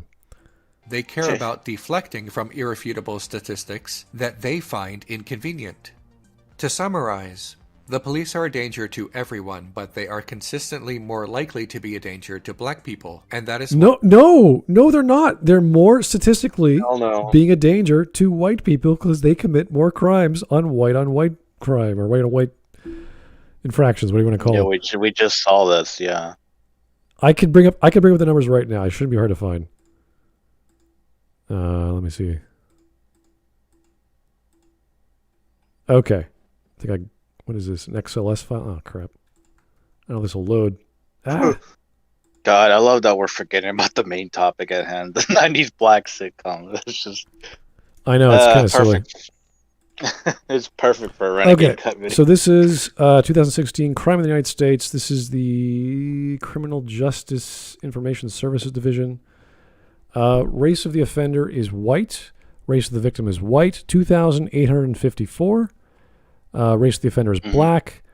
Race of the victim is black. 2,570. So more whites have committed more crimes against more whites in 2016 than black on black.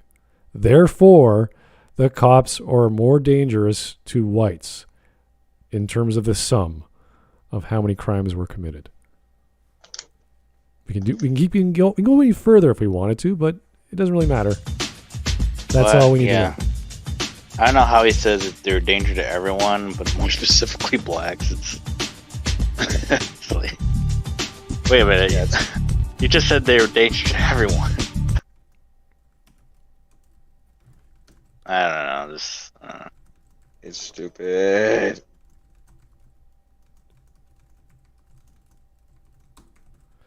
All right, let's go. Why they are predominantly in sitcoms with white casts and sitcoms with black casts. 90s white sitcoms not only portrayed a different relationship between the police, they also had police officer characters as part of the main cast. On Third Rock from the Sun, Don, the police officer, is one of the Solomon family's closest friends and has an ongoing romantic relationship with Sally. On Everybody Loves Raymond, Robert, the brother of the titular character, is a veteran police officer. On Frasier, Martin is a retired police officer and arguably the audience's everyman character. Black sitcoms from the 90s generally did not have police officers as part of the main cast, with one notable exception. In this episode of Friends, Rachel is pulled over and has an expired driver's license. The situation ends up being only a mild inconvenience for her, a common occurrence for a white driver. For a black driver, this interaction often goes differently. Wait. No. The joke is that she's flirting with the cop. What are you talking about? And why are we talking about... It's not even a 90s show. It's a... What was it, in 2000s? No, it's in the 90s, I think.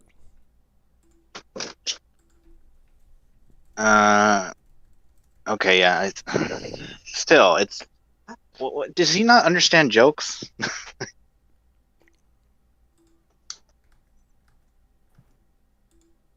He's just giving an example that a romantic comedy has a story about Roz and... Sorry, who's these people again? Ross and Rachel. And Rachel's trying to be feminine, and she has expired license or whatever, and she's flirting with I don't even think she has a license. She's borrowing a car from her friend. Oh, really? And she was speeding, and so, yeah, the cop pulls her over, and she's just flirting with him. And then Ross drives the car, and then he tries to flirt with him to get out of a ticket. Like this is what we're talking about. This is the premise of this episode. And Renegade Cut saying, "Oh well, if it was a black driver, you know." I'm sure if the black driver was as gorgeous as Rachel and was flirting in the same connotation, he'd let her off the ticket. It depends on who writes this shit. Wait a second. I'm actually reading the script for it right now. Ross ends up getting a ticket later on in the story because he's driving. Of course. Yeah, because I think he's driving too slow. So yeah, you can see the traffic behind them. Yeah, so the officer's talking to Rachel saying, "You're not going to speed anymore, right? I won't speed. And you promise you get this taken care of right away. I promise. In the meantime, you'd better let him drive. Does he have a license? Yeah. Can he handle a stick? Well, I can handle a stick." That's Ross. Now Ross is driving. Bibbidi bobbidi boo. He gets pulled over. "Do you know how fast you were traveling back there?" "No, I don't, but it would not have been over more than 60. "You're right. It was 37. And then Rachel bursts into laughing. Yeah. "I mean, you're not going to give me a ticket for driving too slow, are you?" I'm like, "That's right. Officer, I had the weirdest dream last night. Oh, my God. Your license, please." "What, you don't? You don't want to hear about my dream, Officer Pretty?" "It's petty. I'll be right back with your ticket." Rachel says, "You have a son." Ross says, I know. Yeah. So Rachel was speeding and Ross was slowing, I guess, if you want to call it that. He gets the ticket. Yeah. And we can be really stupid with this. Well, he's just the patriarchy, or something. But, why would the patriarchy get a ticket? He's the dumb guy as opposed to the hot girl. So the hot girl gets left out of getting a ticket, which is the actual crime, and Ross was driving too slow, which I think there is a speed limit for going too slow as well on the freeway. So you do have to, yeah. So yeah, because you're holding up traffic, it's dangerous, and I don't know, just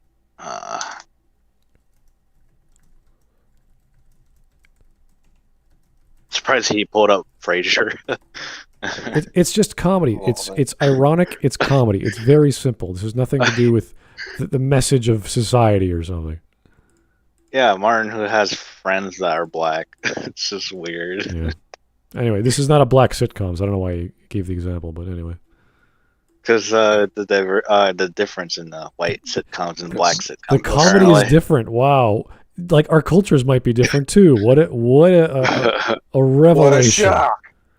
The premise is different too. I don't know. It's so stupid. Ross is a weird wussy guy who's always flirting with or trying to flirt with Rachel. He doesn't know how. Always loved her. And Rachel's the hot chick that, I don't know, something's going wrong in her life. And if only she could realize the dopey dude over there really loves her, and she'd have a better life. And the dopey dude ends up screwing it up again. This time. And again. And again. And again. We're on a break. Yeah. And I'm sorry, I have to drop out. I'm falling off my chair here. I'm sorry. Okay. You have to go on without me. I'm sorry. And I am on an energy trick, and I'm still falling asleep. Oh boy, fun. Well, have a good time. Good night, everyone. See you. Have a good night, Wisp. Yes. All right. Let's stop listening about Friends because I want to talk about black sitcoms, not non-black sitcoms. I don't know. Anyway.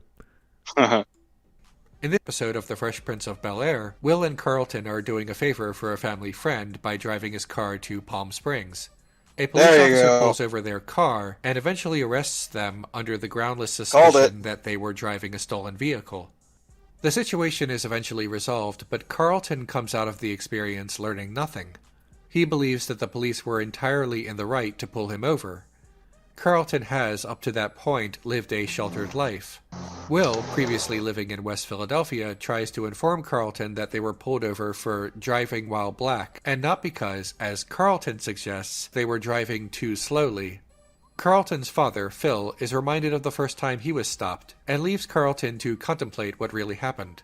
Carlton, without realizing it, is repeating police apologia, that the police were only doing their job and that they had every right to pull them over. The fact that Will and Carlton were not car thieves is not the point. Instead, the point is that the police pulled them over in the first place without cause. They identified Will. They were driving too slow. The same thing that happened to Ross. The difference is he got a ticket and these guys got pulled in for questioning. I can't remember what they got pulled in for questioning for. Was it just because they were black, or was it? No. It's because Carlton was driving too slow. No, right. But so Carlton was right the whole time. I'm trying. I'm trying to remember if because they pulled him in for questioning, right? So what was the reason for that? Just because they were driving too slow? I think they were trying to figure out where to go. Because Carlton says something like, this wouldn't have happened if I just had a map. Because he was looking for a turnpike, I think, to where to go. And that's why he was driving slowly. So he would have driven fast. The issue is that he would have driven faster had he known where he was going. But because he was driving slow on the freeway, cops notice this. They see these two black guys in an expensive car, and then they bring them in for questioning. And yes, that's a stupid thing to do, but that's the plot. That's the premise of the problem. That these two dudes on the highway pull them over, bring them to question, where'd you get this car from? They don't believe their story. They call up their parents. Parents come down to the station. They get angry, and eventually they get... I think Phil, the dad, right? He even gets angry about it, and then for sure. He promised there will be consequences because he knows their chief or someone. Yeah, I know. It's a dumb scenario of cops doing stupid shit because they thought they were stealing a car, and they weren't. It's a fine episode, but this is one of those examples of those episodes which focused on drama and the message as opposed to comedy, even though comedy is certainly part of it. Because obviously it's comedy. It has to do comedy. I think it's more of like Carlton. They both like Carlton and Will both learn something from each other, right? Well, Carlton doesn't properly learn. I think the last line of the message or the dialogue is him just going, "I still would have pulled someone over if they were driving slow," because he was being really nice to the cops, saying, "Oh, obviously they know where to go. We could ask them for directions because that's what their problem is." Mm-hmm. And instead of doing that, they start asking him questions of where'd you get the car, yada yada. So yeah, obviously they wanted to send a message about bad cops pulling people over because they're black. That's fine. Mm-hmm. This does happen. To this extent, though, I don't think that would happen nowadays. That'd be a waste of energy. The cops have better things to do. And they have no legal reason to believe that it was stolen, unless they had proof of license and registration of the car, which I don't think they did. Yeah, but that's what's so weird about Renegade argument is that he's saying it's getting worse, and this is what it was trying to warn us. Apparently, I don't know. I'm kind of taken aback. Well, let me see. I mean, we had those crime stats. Where were they? Mm-hmm. Yeah. Okay, here's some news. What is this? Law enforcement of juvenile crime. Estimated number of arrests by offense and race 2019. Let me pull this up. Here's some categories. I don't know if you can see this on the screen. Oh, you can. Good. Okay, so we have all offenses. We have 10 million. All races, white, 7 million, black, 2.6 million, American Indian, 244,000, Asian, 159,000. So we have murder, rape, robbery, aggravated assault, burglary, larceny, theft, motor vehicle theft. Okay, so motor vehicle theft by white people, 54,000 in 2019, and by black people, 23,000 in 2019. So that's actual motor vehicle theft. So someone reported their car is missing, and someone was arrested as a result of that. So that doesn't account for all the thefts, but the ones that actually ended with an arrest were mostly done by white. And I don't care about the proportionality. I can look at that right now and say it's less than 0.0%, because we're talking about 7 million versus 54,000 and 2.6 million versus 23,000. Is statistically irrelevant. It is. You can't even make this argument today anymore. Yeah. Black profiling or white profiling, especially when more whites are committing more crimes. Yeah. It's a silly thing to say. Anyway, just wanted to pull that up because those are easy to find. These stats, you take 2 seconds, you do a little search, you find the first few searches in the first page of Google, boom.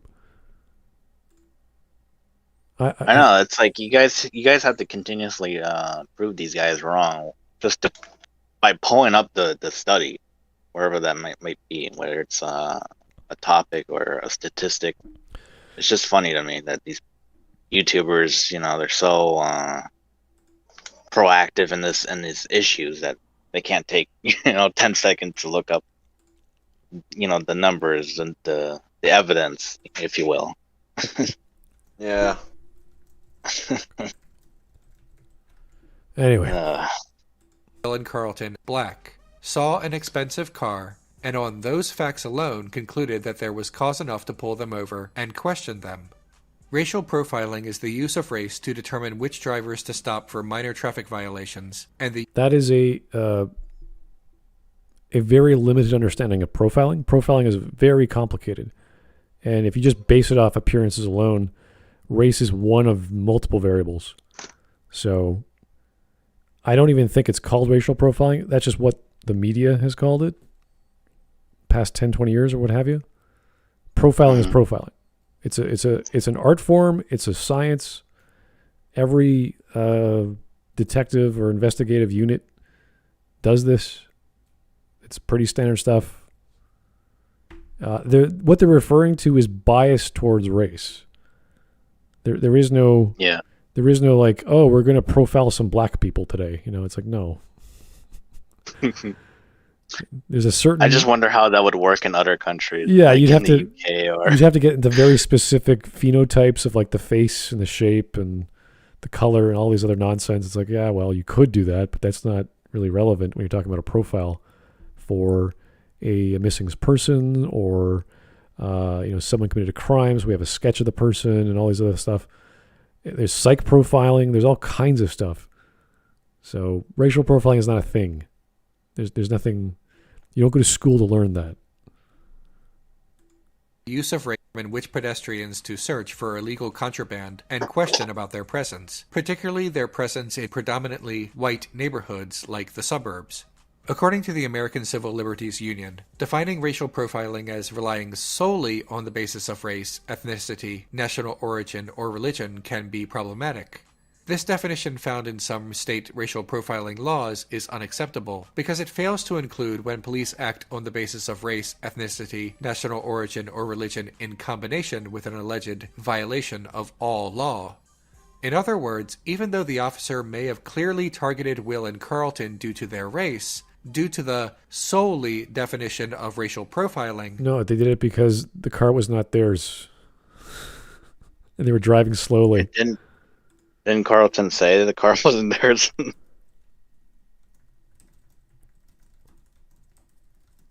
This is really funny. This kind of reminds me of like Drake and Josh. I think there was an episode on Drake and Josh where they went to jail because of a car or something. I'm just wondering if that's under the same lens. They racial profile. I think No, I think in that case it was like at the end of an episode they got a ticket for a faulty taillight. I remember specifically. I don't know. I don't care. It's just... If the officer claims they were pulled over for driving suspiciously, any accusation of racial profiling will be dismissed. If a police officer sees cars mildly speeding all the time, but is far more likely to pull over black drivers, the solely definition of racial profiling protects him. Wait a second. How the hell can you tell the race of a car that's speeding on the highway when all you have is a radar gun? Yes. Like, what kind of eagle eyes does this cop have? Does he have a telescope and he's like zooming in and getting like immediate focus? Oh, this man's a black man. I'll stop him. The race of the car. Did I just hear that right? So, oh my god, I'm kind of okay. So I'm trying to understand. So, depending on how fast a person's going, you can determine the race of a person. Is that what he's saying? Yeah, that is what he's saying. I'm just a moron and assumed he was saying like the race of the car, especially at night. I don't know. I'm an idiot that way sometimes. My bad. The music in his video is distracting me too because he's using like hip hop music. Really? Yeah, I don't know what it's called, but yeah, it's throwing me off a little bit. Like I don't know if he listened to it and he just put it in this video. Anyway, we're halfway done. This is not getting much better. Law regulations against racial profiling often do not include discriminatory omissions. This is another example of over-policing, how black people in the United States are stopped, harassed, and arrested more frequently than white people for committing the same actions. Over-policing, meaning focusing law enforcement far more on black communities than necessary, creates the aforementioned inflated statistics. These inflated statistics are then used as evidence in support of continued over-policing. Okay, so which are the stats false or not? If they're false, we have no arguments. If they're not false, then what's your argument? It's very simple. You're saying they're skewed or inflated, like in which direction and how? Who is lying? The FBI is lying? The Department of Justice is lying? The state? I don't. Consent? Look, we don't know. Somebody lying. is lying. Okay, yeah. Yeah. The criminals are lying. No, I'm talking about Renegade Cut himself. Well, he's a criminal, so I mean, He ain't called Renegade Cut for nothing. I don't know how there's inflation of arrest of like one race. I don't think computers can inflate numbers unless you tell them to. I don't know what the hell. Here are the sum total of all the crimes committed in 2017 in this province or this state. You're like, okay. Maybe the computers are racist. Yeah. I don't know. Let's add some hundreds column to the blacks. It's divided by 5 or multiply it by 10. I don't know. You know when you actually have 5 by 0. I can't remember. I think it was the Department of Justice. They actually have the person, and sometimes they omit the person depending on whether the trial has been held yet, because there's personal information you can't show to the public at certain times. But if you do, in fact, do a search, you'll see the case scenario of who did what to who and what the crime was. There's some other numbers you could check out if you do a proper search, but sometimes they're omitted because the victim has to be identified. But, we have names, we have dates, we have all these records of people dying and when they're tried and how long they're tried for, yada, yada. If you inflate numbers, someone's going to get fired. If not, I'm sure there's a law against that. You can't lie on stats to the country. Well, I'm just wondering why you would lie. Like, why would you? Yeah, who's the? Because there's thousands of people that are overlooking this. Who's the forensic accountant going? Oh, let's add some more numbers under the Native American column for murder. Let's add more blood. Yeah, let's add more blood into this or something. Yeah, I want more deaths to this year. Okay, sure. He goes out there and just starts. That should be a movie. He just goes out there, kills people, and just blames on the already suspected criminal. He just gets off on it. It's like, yes, it's my purpose. Oh, God. It is my destiny. It is a cycle that creates the skewed evidence it needs to... What cycle? What are you talking about? ...perpetuate itself. The episode of Fresh Prince makes no excuses for the police whatsoever and frames Carlton's defense of the police as naive, even dangerous to himself. White audiences who say things like, well, they must have been doing something wrong, or, well, they shouldn't have been speeding. They weren't speeding, they were slowing. They weren't speeding. Quite the opposite, yes. Like, what the hell are you smoking? The hell are you smoking to say they were speeding slow the way they were going? Which white audience? Like, he's literally calling people who disagree with him the white audience. They must have done something wrong. It's like, did you watch the show? It's not hard to watch. I don't think he did. I think someone told him about the show and he just decided to make a video on it. Just ran with it. Well, I'm just wondering, because, like, if you're a white audience member, right, watching this show, watching this specific episode, like, I think you would sympathize with Will and Carlton because you actually have all the facts for why this event happened, whereas the cops don't have any facts. Yeah, the intention with how things play out is that you would be more inclined to agree with Will on the outcome. Yeah, that's sort of the setup. That's yes. As you said, they want to spread this message, and I think people could actually learn this message quite clearly. And Renegade Cut is just saying they wouldn't understand it. I don't know. It just seems like the message would be you have to be anti-cop for some reason.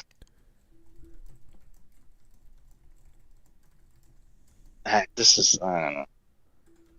And not even the episode itself has any kind of implication of even that viewpoint. All right. It's one episode. I mean, come on. Indeed. Well, he just accused the entire white audience of being deaf or blind or apologetic to the made-up cops. Okay, sure. Someone's apologizing for the Fresh Prince of Bel-Air. Give me a break. I'm watching a funny show about people in these situations, you know, and maybe they send a message or two about something. You know, I'm surprised he hasn't pulled up that episode where Carlton tries to fit in with this club, but you know, the black people are just like, you're too white apparently to join this club, and Something they tells called me Carlton. about that episode. Do you remember that episode? They called Carlton a sellout. Yes, I do remember it somewhat. I do remember that scene. Carlton's just like, I'm just one of you, and for whatever reason. And then Phil has this great line of, you know, when are we going to stop doing this to each other? You know, why am I being punished for giving my kids a better life than I had one, you know? Yeah, that too. Renegade Cut is just a disingenuous prick. Meanwhile, on the flip side on that, I mean, on the flip side of that, break out Lucille. Never forget Lucille. All right. Or any other unexamined defense of profiling and harassment can have their naivete thrown back at them through Carlton, who is clearly framed as wrong. He is not, however, framed as unsympathetic, as he is still the victim of racial profiling and police harassment whether he initially realized it or not. The episode ends with Carlton contemplating what just happened to him, something he may have to reconcile with his previous rock-solid belief that the system works. In an episode of Martin, the titular character calls a plumber to fix his toilet. Martin needs to go to work and leaves his friend Cole to watch over his apartment during the day. When Martin returns, he discovers that the plumber has collapsed. Cole and Martin are concerned because they're two black men in an apartment with a deceased white man, and they don't even know what happened. Research into overturned wrongful convictions has proven that black Americans are far more likely to be falsely convicted of murder. Hold on. What was his point with that? I have no idea. That was just out of random. Also, I don't think the cops ever even show up there. And yeah, I don't think the guy's even dead in the first place. Here's the thing. I think anybody would be scared with a dead person. That's literally anyone, dude. Like, it's like you can't throw out the "this isn't what it looks like" excuse and expect the cops to buy it immediately. Yeah, like, was there black, really? I don't even think that's what it's saying, really. No. I mean, Martin Lawrence does like to go out there sometimes. I don't know if you've ever seen that movie where, what's it called? Basically, it's kind of funny because the premise is that a white cop beats up Martin Lawrence. That's the accusation that he has to face. But in reality, it was just he got stung by a bumblebee and he's really allergic to them. And so the white cop goes to jail for I don't know how many months. And that's a comedy movie. It's just not supposed to take it seriously. I don't know. It's just he does shit like this sometimes.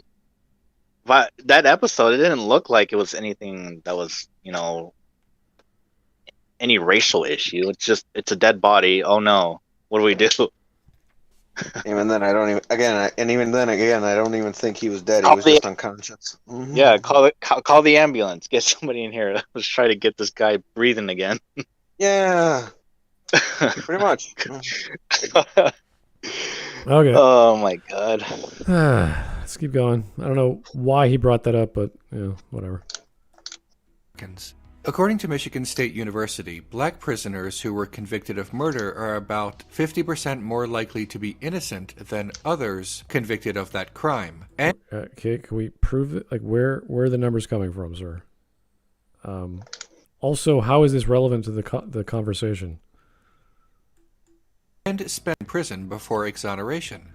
Furthermore, data shows that convictions that led to murder exonerations with black defendants were more likely to involve misconduct by police officers than those with white defendants.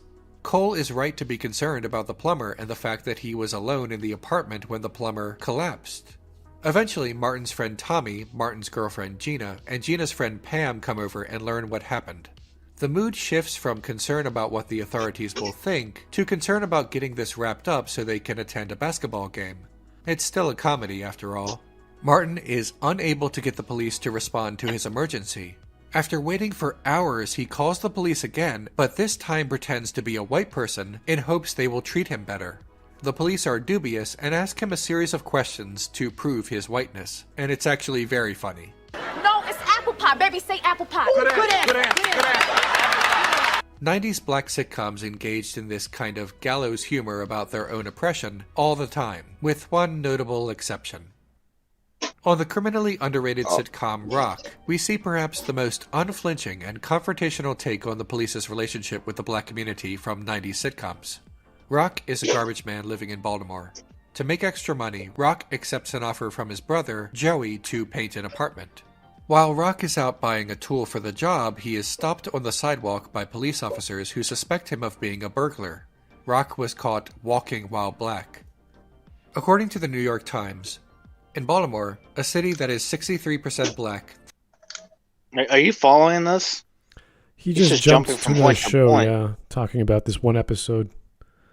Yeah, he just brought Rock out of complete fucking nowhere. Yeah, Martin Lawrence is making fun of white people. Wow, you know. At least Fresh Prince, he kind of built up to it, and it's in the thumbnail. Oh yeah, yeah. He tried to sort of stayed on point. He tried to relate to the idea of calling emergency and not getting through for hours while there's a dead body in his frickin' bathroom, and then supposedly dead and then body. Calling again, but pretending to be white, which is stupid. That's proof of cops being racist? I don't know. That's just the textbook definition of playing something for laughs. There's nothing wrong with that. It's a comedy show. Like, we're going to the extremes.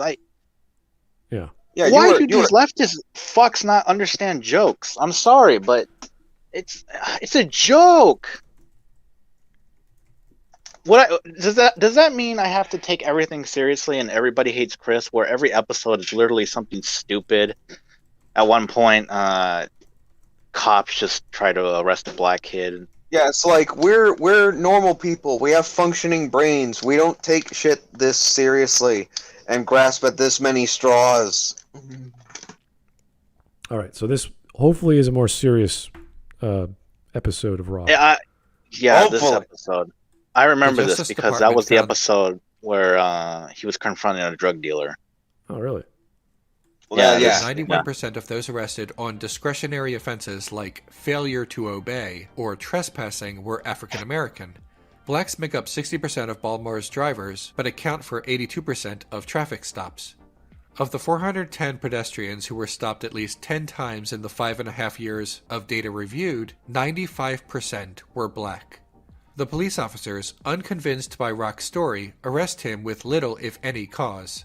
The sitcom makes it abundantly clear what is happening. Come on, move along. Hey, come on, man. Come on, man. What you hassling me for, man? Come on, man. You just harassing me because I'm black, man. Come on, I haven't done anything, man. Once locked up, Rock turns to the black police officer. Well, thanks for your help, my brother.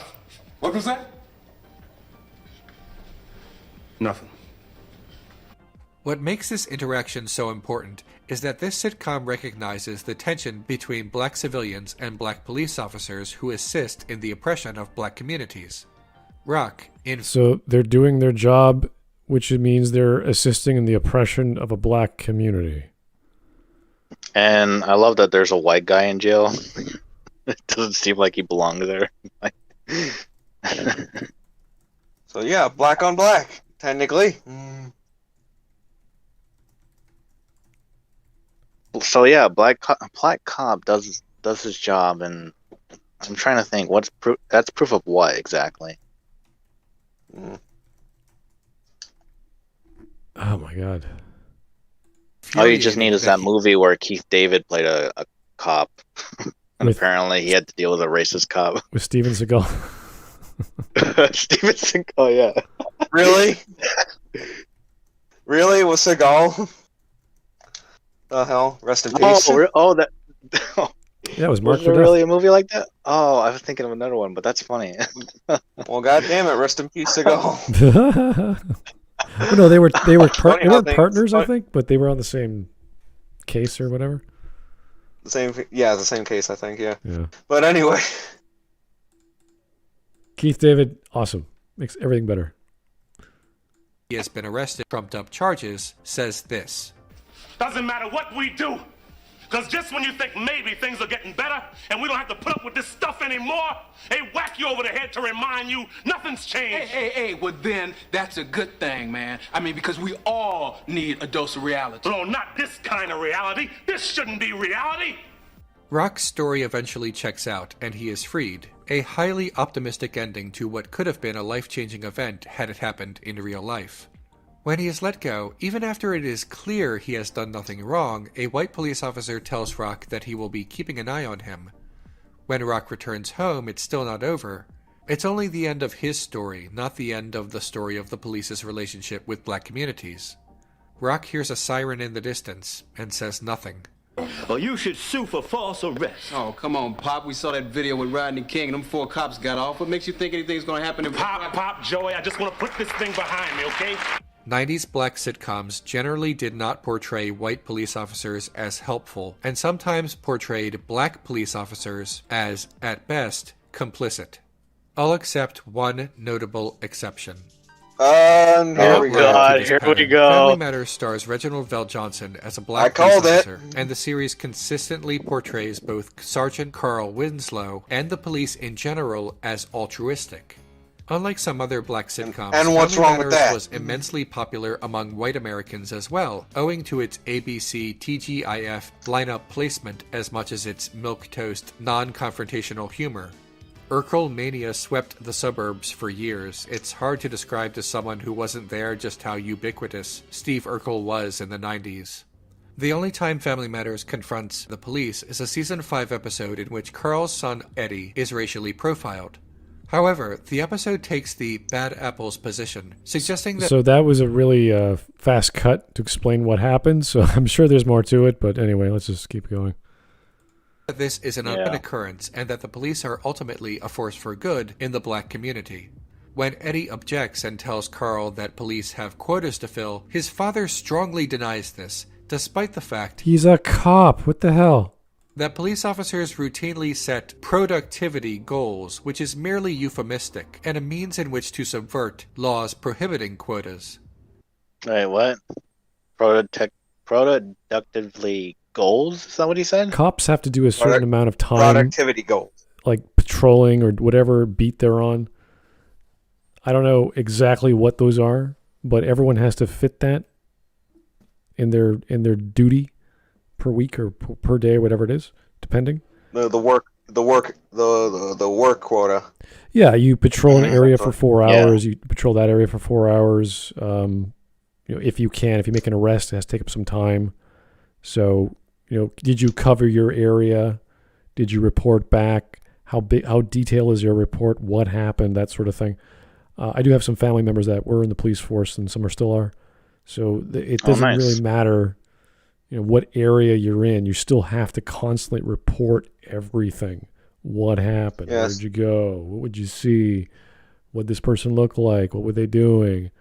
If anything violent happens, which is pretty rare, you have to talk about everything. You have to talk about did you pull out your weapon? Which weapon was it? When this instigate?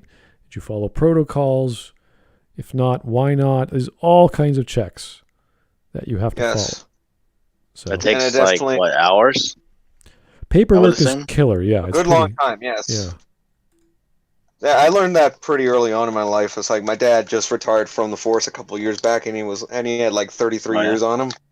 So, and every so often he would tell stories about like this or that. It's like the fact that you have to go into meticulous detail just to get everything straightened out, to just have everything cleared up, just so that everything is cataloged and detailed about anything that might have gone on. It's just standard operating procedure. Yeah. which you can't blame anyone or anything for. That's just how it works. Yeah, I mean, you want all the facts, especially if there's going to be a trial, or I would assume. Especially if something does happen, then you have to really pay the fuck attention. Right, and this happens almost in every emergency department, right? Like, think about an ambulance or. It's a little. I'm different. just saying for. Yeah, it's a matter of you have to take every possible detail and bit of information into account in a lot of situations. So that's the main thing. Yeah. I see nothing wrong with a sitcom about comedy and family relations to talk about the man's job and how proud he is of being in that profession and what it means, because there's nothing wrong with being a cop. So good. Cops do a job that we need. And he is a good man doing that job. So I don't see how Renegade Cut's going to spin this. I don't know. I'm scared. I am scared too, because Family Matters does go out of its way to cops are good. When they're good, they're good. Yeah. Plus, it's like when they do their job, that's like they're the people that are always there to protect and serve. Right. Yeah, it's like no one likes a bad cop. No one likes to watch a show with a bad cop. Right. I would assume. Well, this is a show with a magical neighbor who could transform himself and time travel and all kinds of weird shit. So it's not meant to be taken too seriously. I'm Stefan now. I'm suave. Anyway. Would you like to go to prom? I mean, to be fair, Stefan's episodes were usually pretty funny. Yeah. When Carl confronts the officer who profiled his son, he says that he will file a report on him, presenting this to the audience as a solution.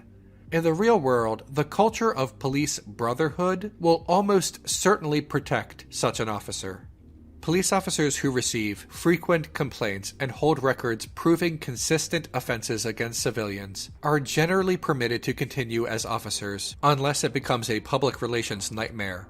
And even then, it's not a sure thing.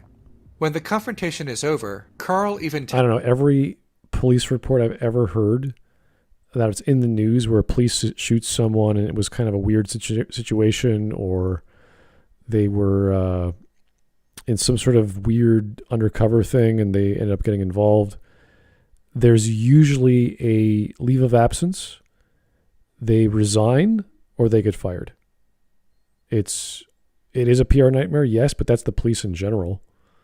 So something screws up here and there. In every case, they either leave the force soon after, or they resign immediately. So it's just how it goes. Obviously, for little infractions, it's no big deal, but they do add up. Eventually, the commissioner or the captain will say, "Listen, you've been with us for this amount of years. You seem to have a problem with this or this. We can help you out, but we tried that before. It didn't work, and then I'm sure we have to let you go." So it's a very demanding job. It's a very inclusive job. People want to become police officers. People want to become firemen. There's a huge line to get in there. I knew a few people who wanted to be firemen in high school, and they were physically fit and mentally fit and all these other wonderful things, and they still couldn't get it. It was really hard. And at that time, they were doing ratioing, so it was like certain ethnicities, men and women. This is Canada back in the 90s, so it's like you had to do all this other public service. There's all these other standards to hit just to be considered, and then you're in a lineup for your race for representation. So yeah, it's tough to get in. Tells his son how proud he is to be a police officer. When Eddie speaks of quotas, Carl defends the police. When Carl confronts the veteran cop, Carl defends the police to the rookie cop. And when Carl wraps everything up, he defends the police once more. If the episode's Bad Apple's politics are not transparent enough, the title is literally Good Cop, Bad Cop. At a time when black sitcoms were referencing Rodney King and bluntly saying, in no uncertain terms, that police harassment is a vulnerability to every black American, Family Matters' take on the subject is noticeably weak, perhaps even to the point of being detrimental, and inarguably the least confrontational. So what's weak about it? I'm still not really hearing that. Yeah, me neither. I don't really take Family Matters as a sitcom that I take a lot of ethics and morals out of, or about society. It's just a fun little show. It was entertaining. It had some drama. And still pretty good to this day. Yeah, no, it's simple and fun, and it's not to be taken too seriously. There's a bunch of other shows like that, not just black TV I know, shows. but it's like he's trying to use other sitcoms, and that's a good example. They all fall under the same line of like, well, they're just goofy sitcoms. Like, what is Family Matters doing wrong that Fresh Prince of Bel-Air is doing right? Because what the message is that cops are bad, and then here it's like, well, cops are good. It's just some of them are bad. I don't know.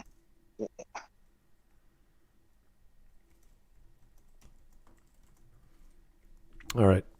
Only got I got nothing either. 2 minutes left. All right. Confrontational them all. One could argue that at least the series broached the subject even if they did not stick the landing, but it's galling watching this episode right after the Rock episode.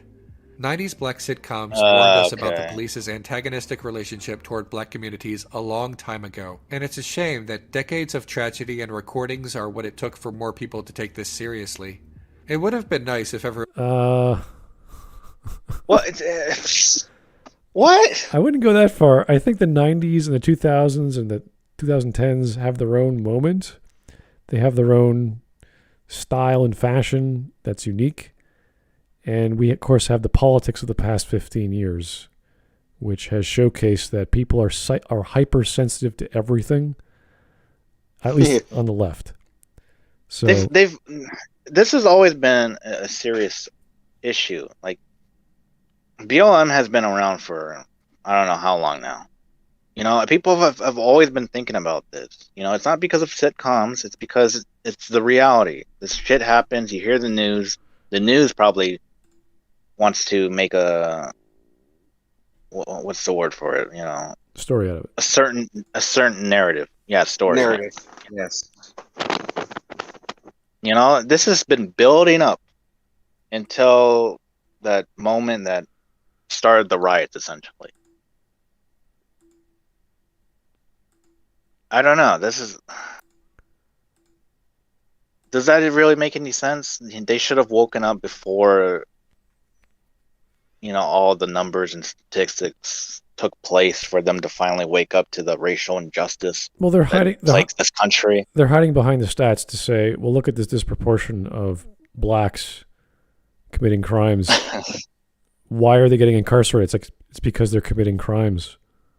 It's like, what are you talking about?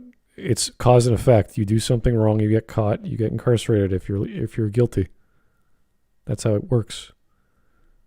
Show me the bad cop, show me the bad lawyer, show me the bad judge, and you can appeal your case. That's how it goes. Absolutely. But no, he'd rather use sitcoms for whatever reason. Lawyers, all things. There are lawyers out there that work pro bono just to find justice in an unjust or an imperfect system. So it does happen. But, no one's going to say the system is perfect. And again, we do say there are definitely bad apples in every system. That's fine. But we don't use the 90s and sitcoms or comedy shows to teach us that sometimes the police aren't always a force for justice. Sometimes they get it wrong. Sometimes they're a bit overzealous. Sometimes they it's just we've known this. I mean, even in schools, they teach you this. Yeah. Because this happens in the news. I remember the whole the Trayvon Martin case. How there was discussions about that. It's not like we just sit in our asses and just wait for the right sitcom to finally air and talk about these, injustices. Well, And no, then what's the solution? Like we just have no system. We just go back to what, pure anarchy? I don't know what they're proposing, but if they have a list of recommendations, I would love to see what they suggest to amend at least the procedures of certain policemen, I guess. Certain standard testing, I would imagine. But I've never seen that. I've never seen any of those arguments. It's always been defund the police, put that money to public housing, or whatever things they want, whatever handouts they want. Everyone had just watched that episode of Fresh Prince and got their hearts right, but that's not a realistic expectation. They got their hearts right. Isn't that great? Oh, God. Oh, what a country gentleman. Their emotional world has not been affiliated with my philosophy yet. They're not pure. They're not ethically my way. It's like, okay. Sure. Okay, delusional. So much societal pushback against accusations very of much police so. misconduct in the United States that most people watching very special episodes of their favorite sitcoms from the 90s are not going to suddenly change their minds. Maybe these episodes helped a little. Art can be very powerful, but clearly more needs to be done besides that. I want art that is completely political and influential and talks about socialism and destroying the justice system and eliminating cops and all this other junk. You're like, okay. I mean, But I thought art was subjective. There's certainly art out there that talks about those things, but they're mostly post-apocalyptic stuff and science fiction. But isn't this the same guy who preaches that art is all subjective? It can be what people want it to. Well, it's interpretive, provided that you understand his interpretation. It's endless, and of course he has to show a scene from his previously Avatar of what the hell's that game called? You play a detective. It's made by a French company. People were saying it was very much like Planescape Torment. I forgot the game. Damn it. The name of the game. But I don't know why he posted it. Probably because it talks about capitalism and socialism in there. But what a weird guy. Let's have this scene of a random crime lord on top of a crane. Let me contradict myself with every video I put out. Just random shit.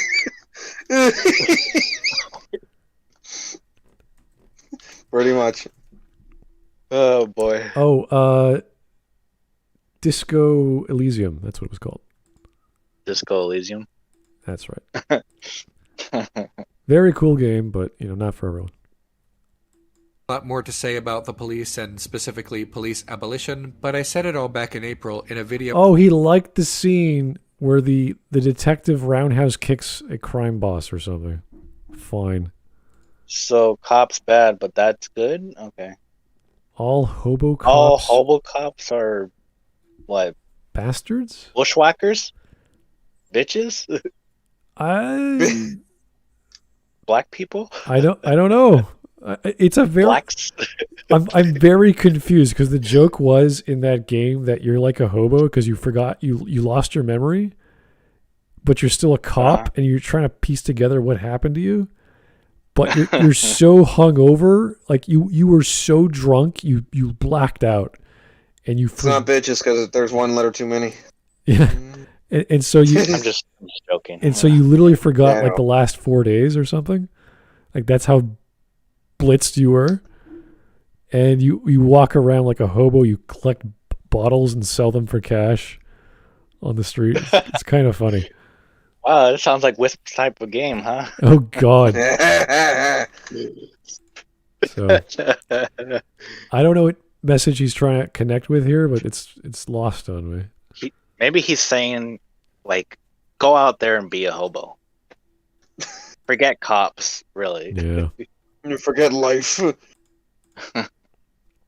That's the message. That's what I want to take away from. I do want to play that game again just because it was so like every time you play it is different because even mistakes are good. Oh yeah?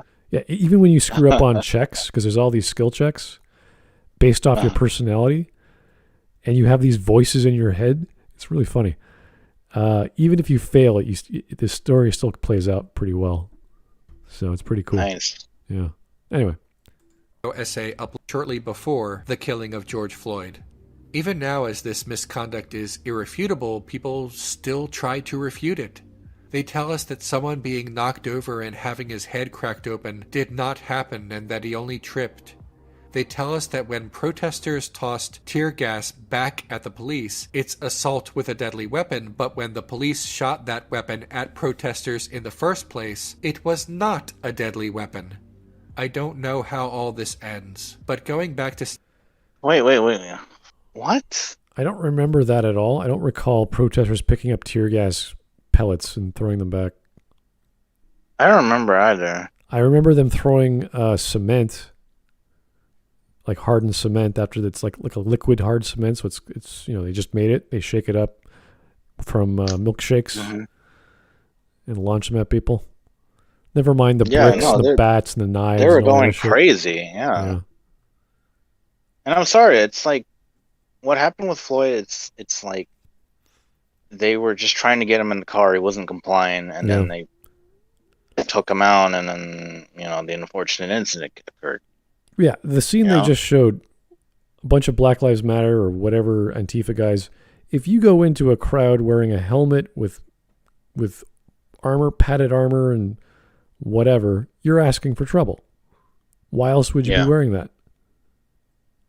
You're there to cause damage and not get hurt in the process, hopefully.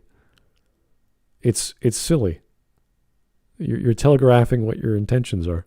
Yeah, I think they even beat up a bunch of white people, or they just indiscriminately beat whoever's in their way. It's just a bunch of angsty university kids who don't know what to do with their lives. Yeah, it was crazy. Status quo is now unacceptable. And if we're really being honest, it has been unacceptable for a very long time. Name 2 Barry Manilow songs. Copacabana and Mandy.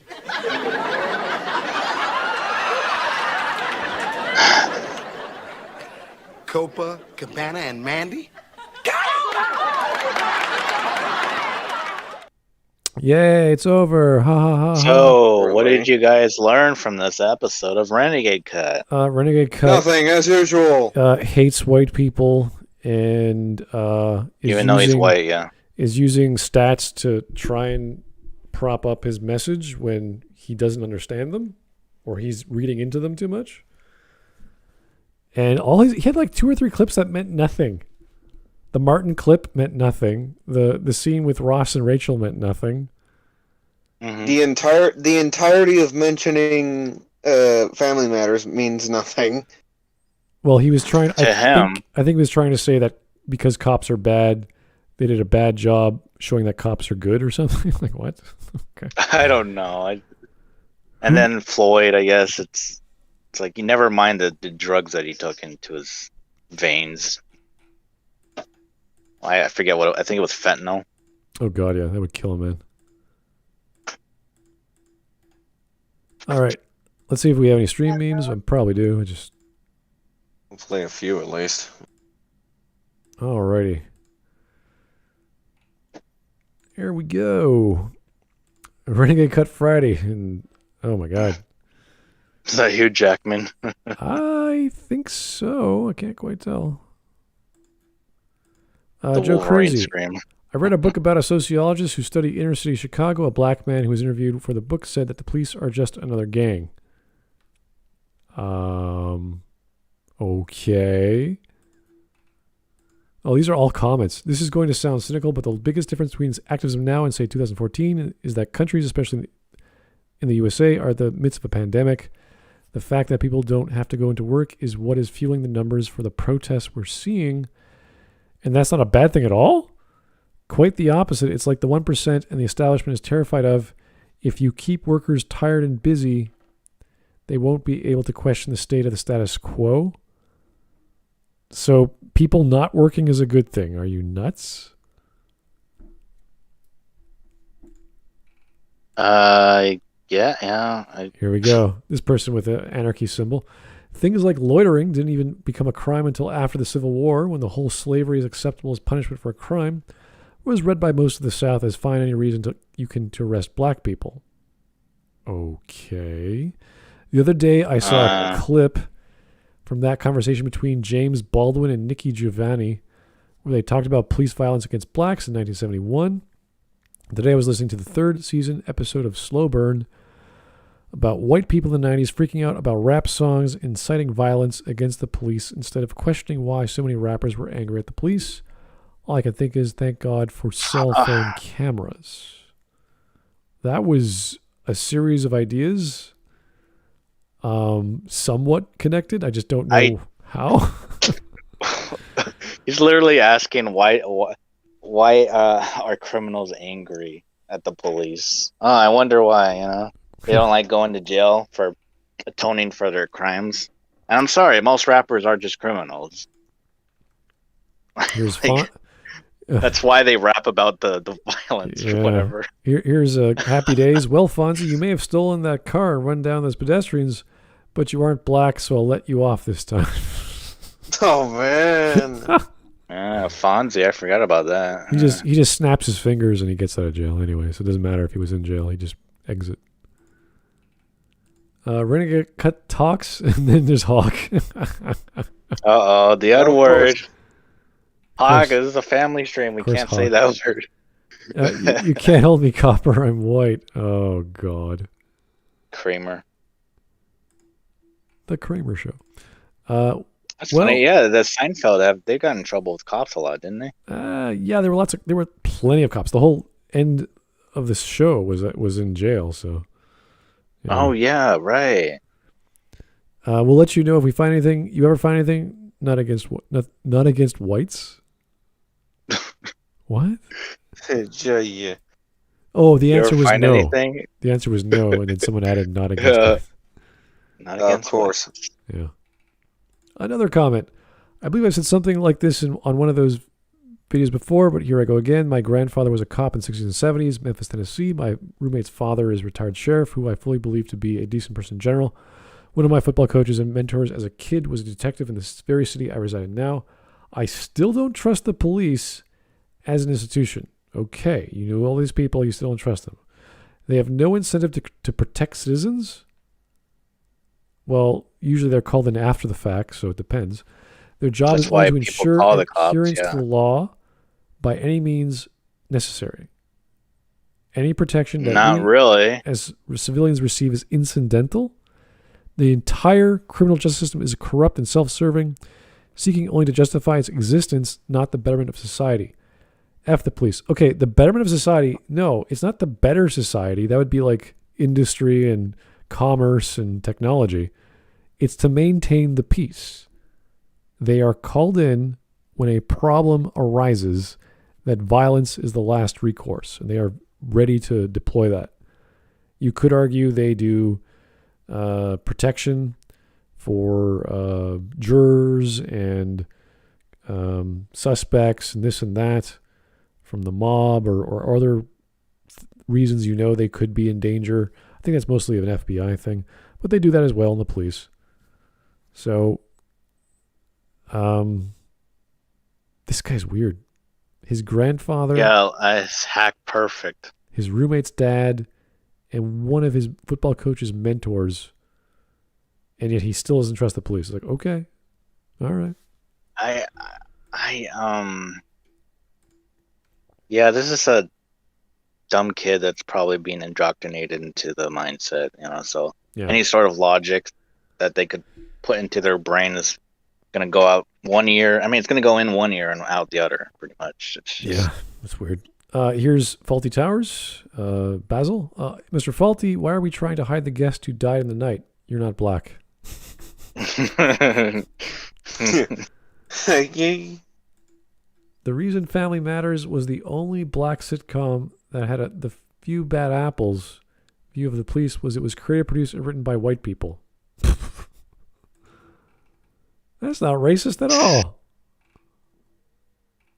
Okay. Oh, Botan.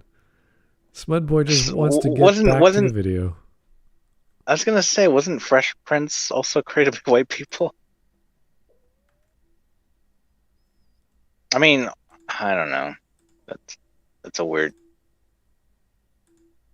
Yeah.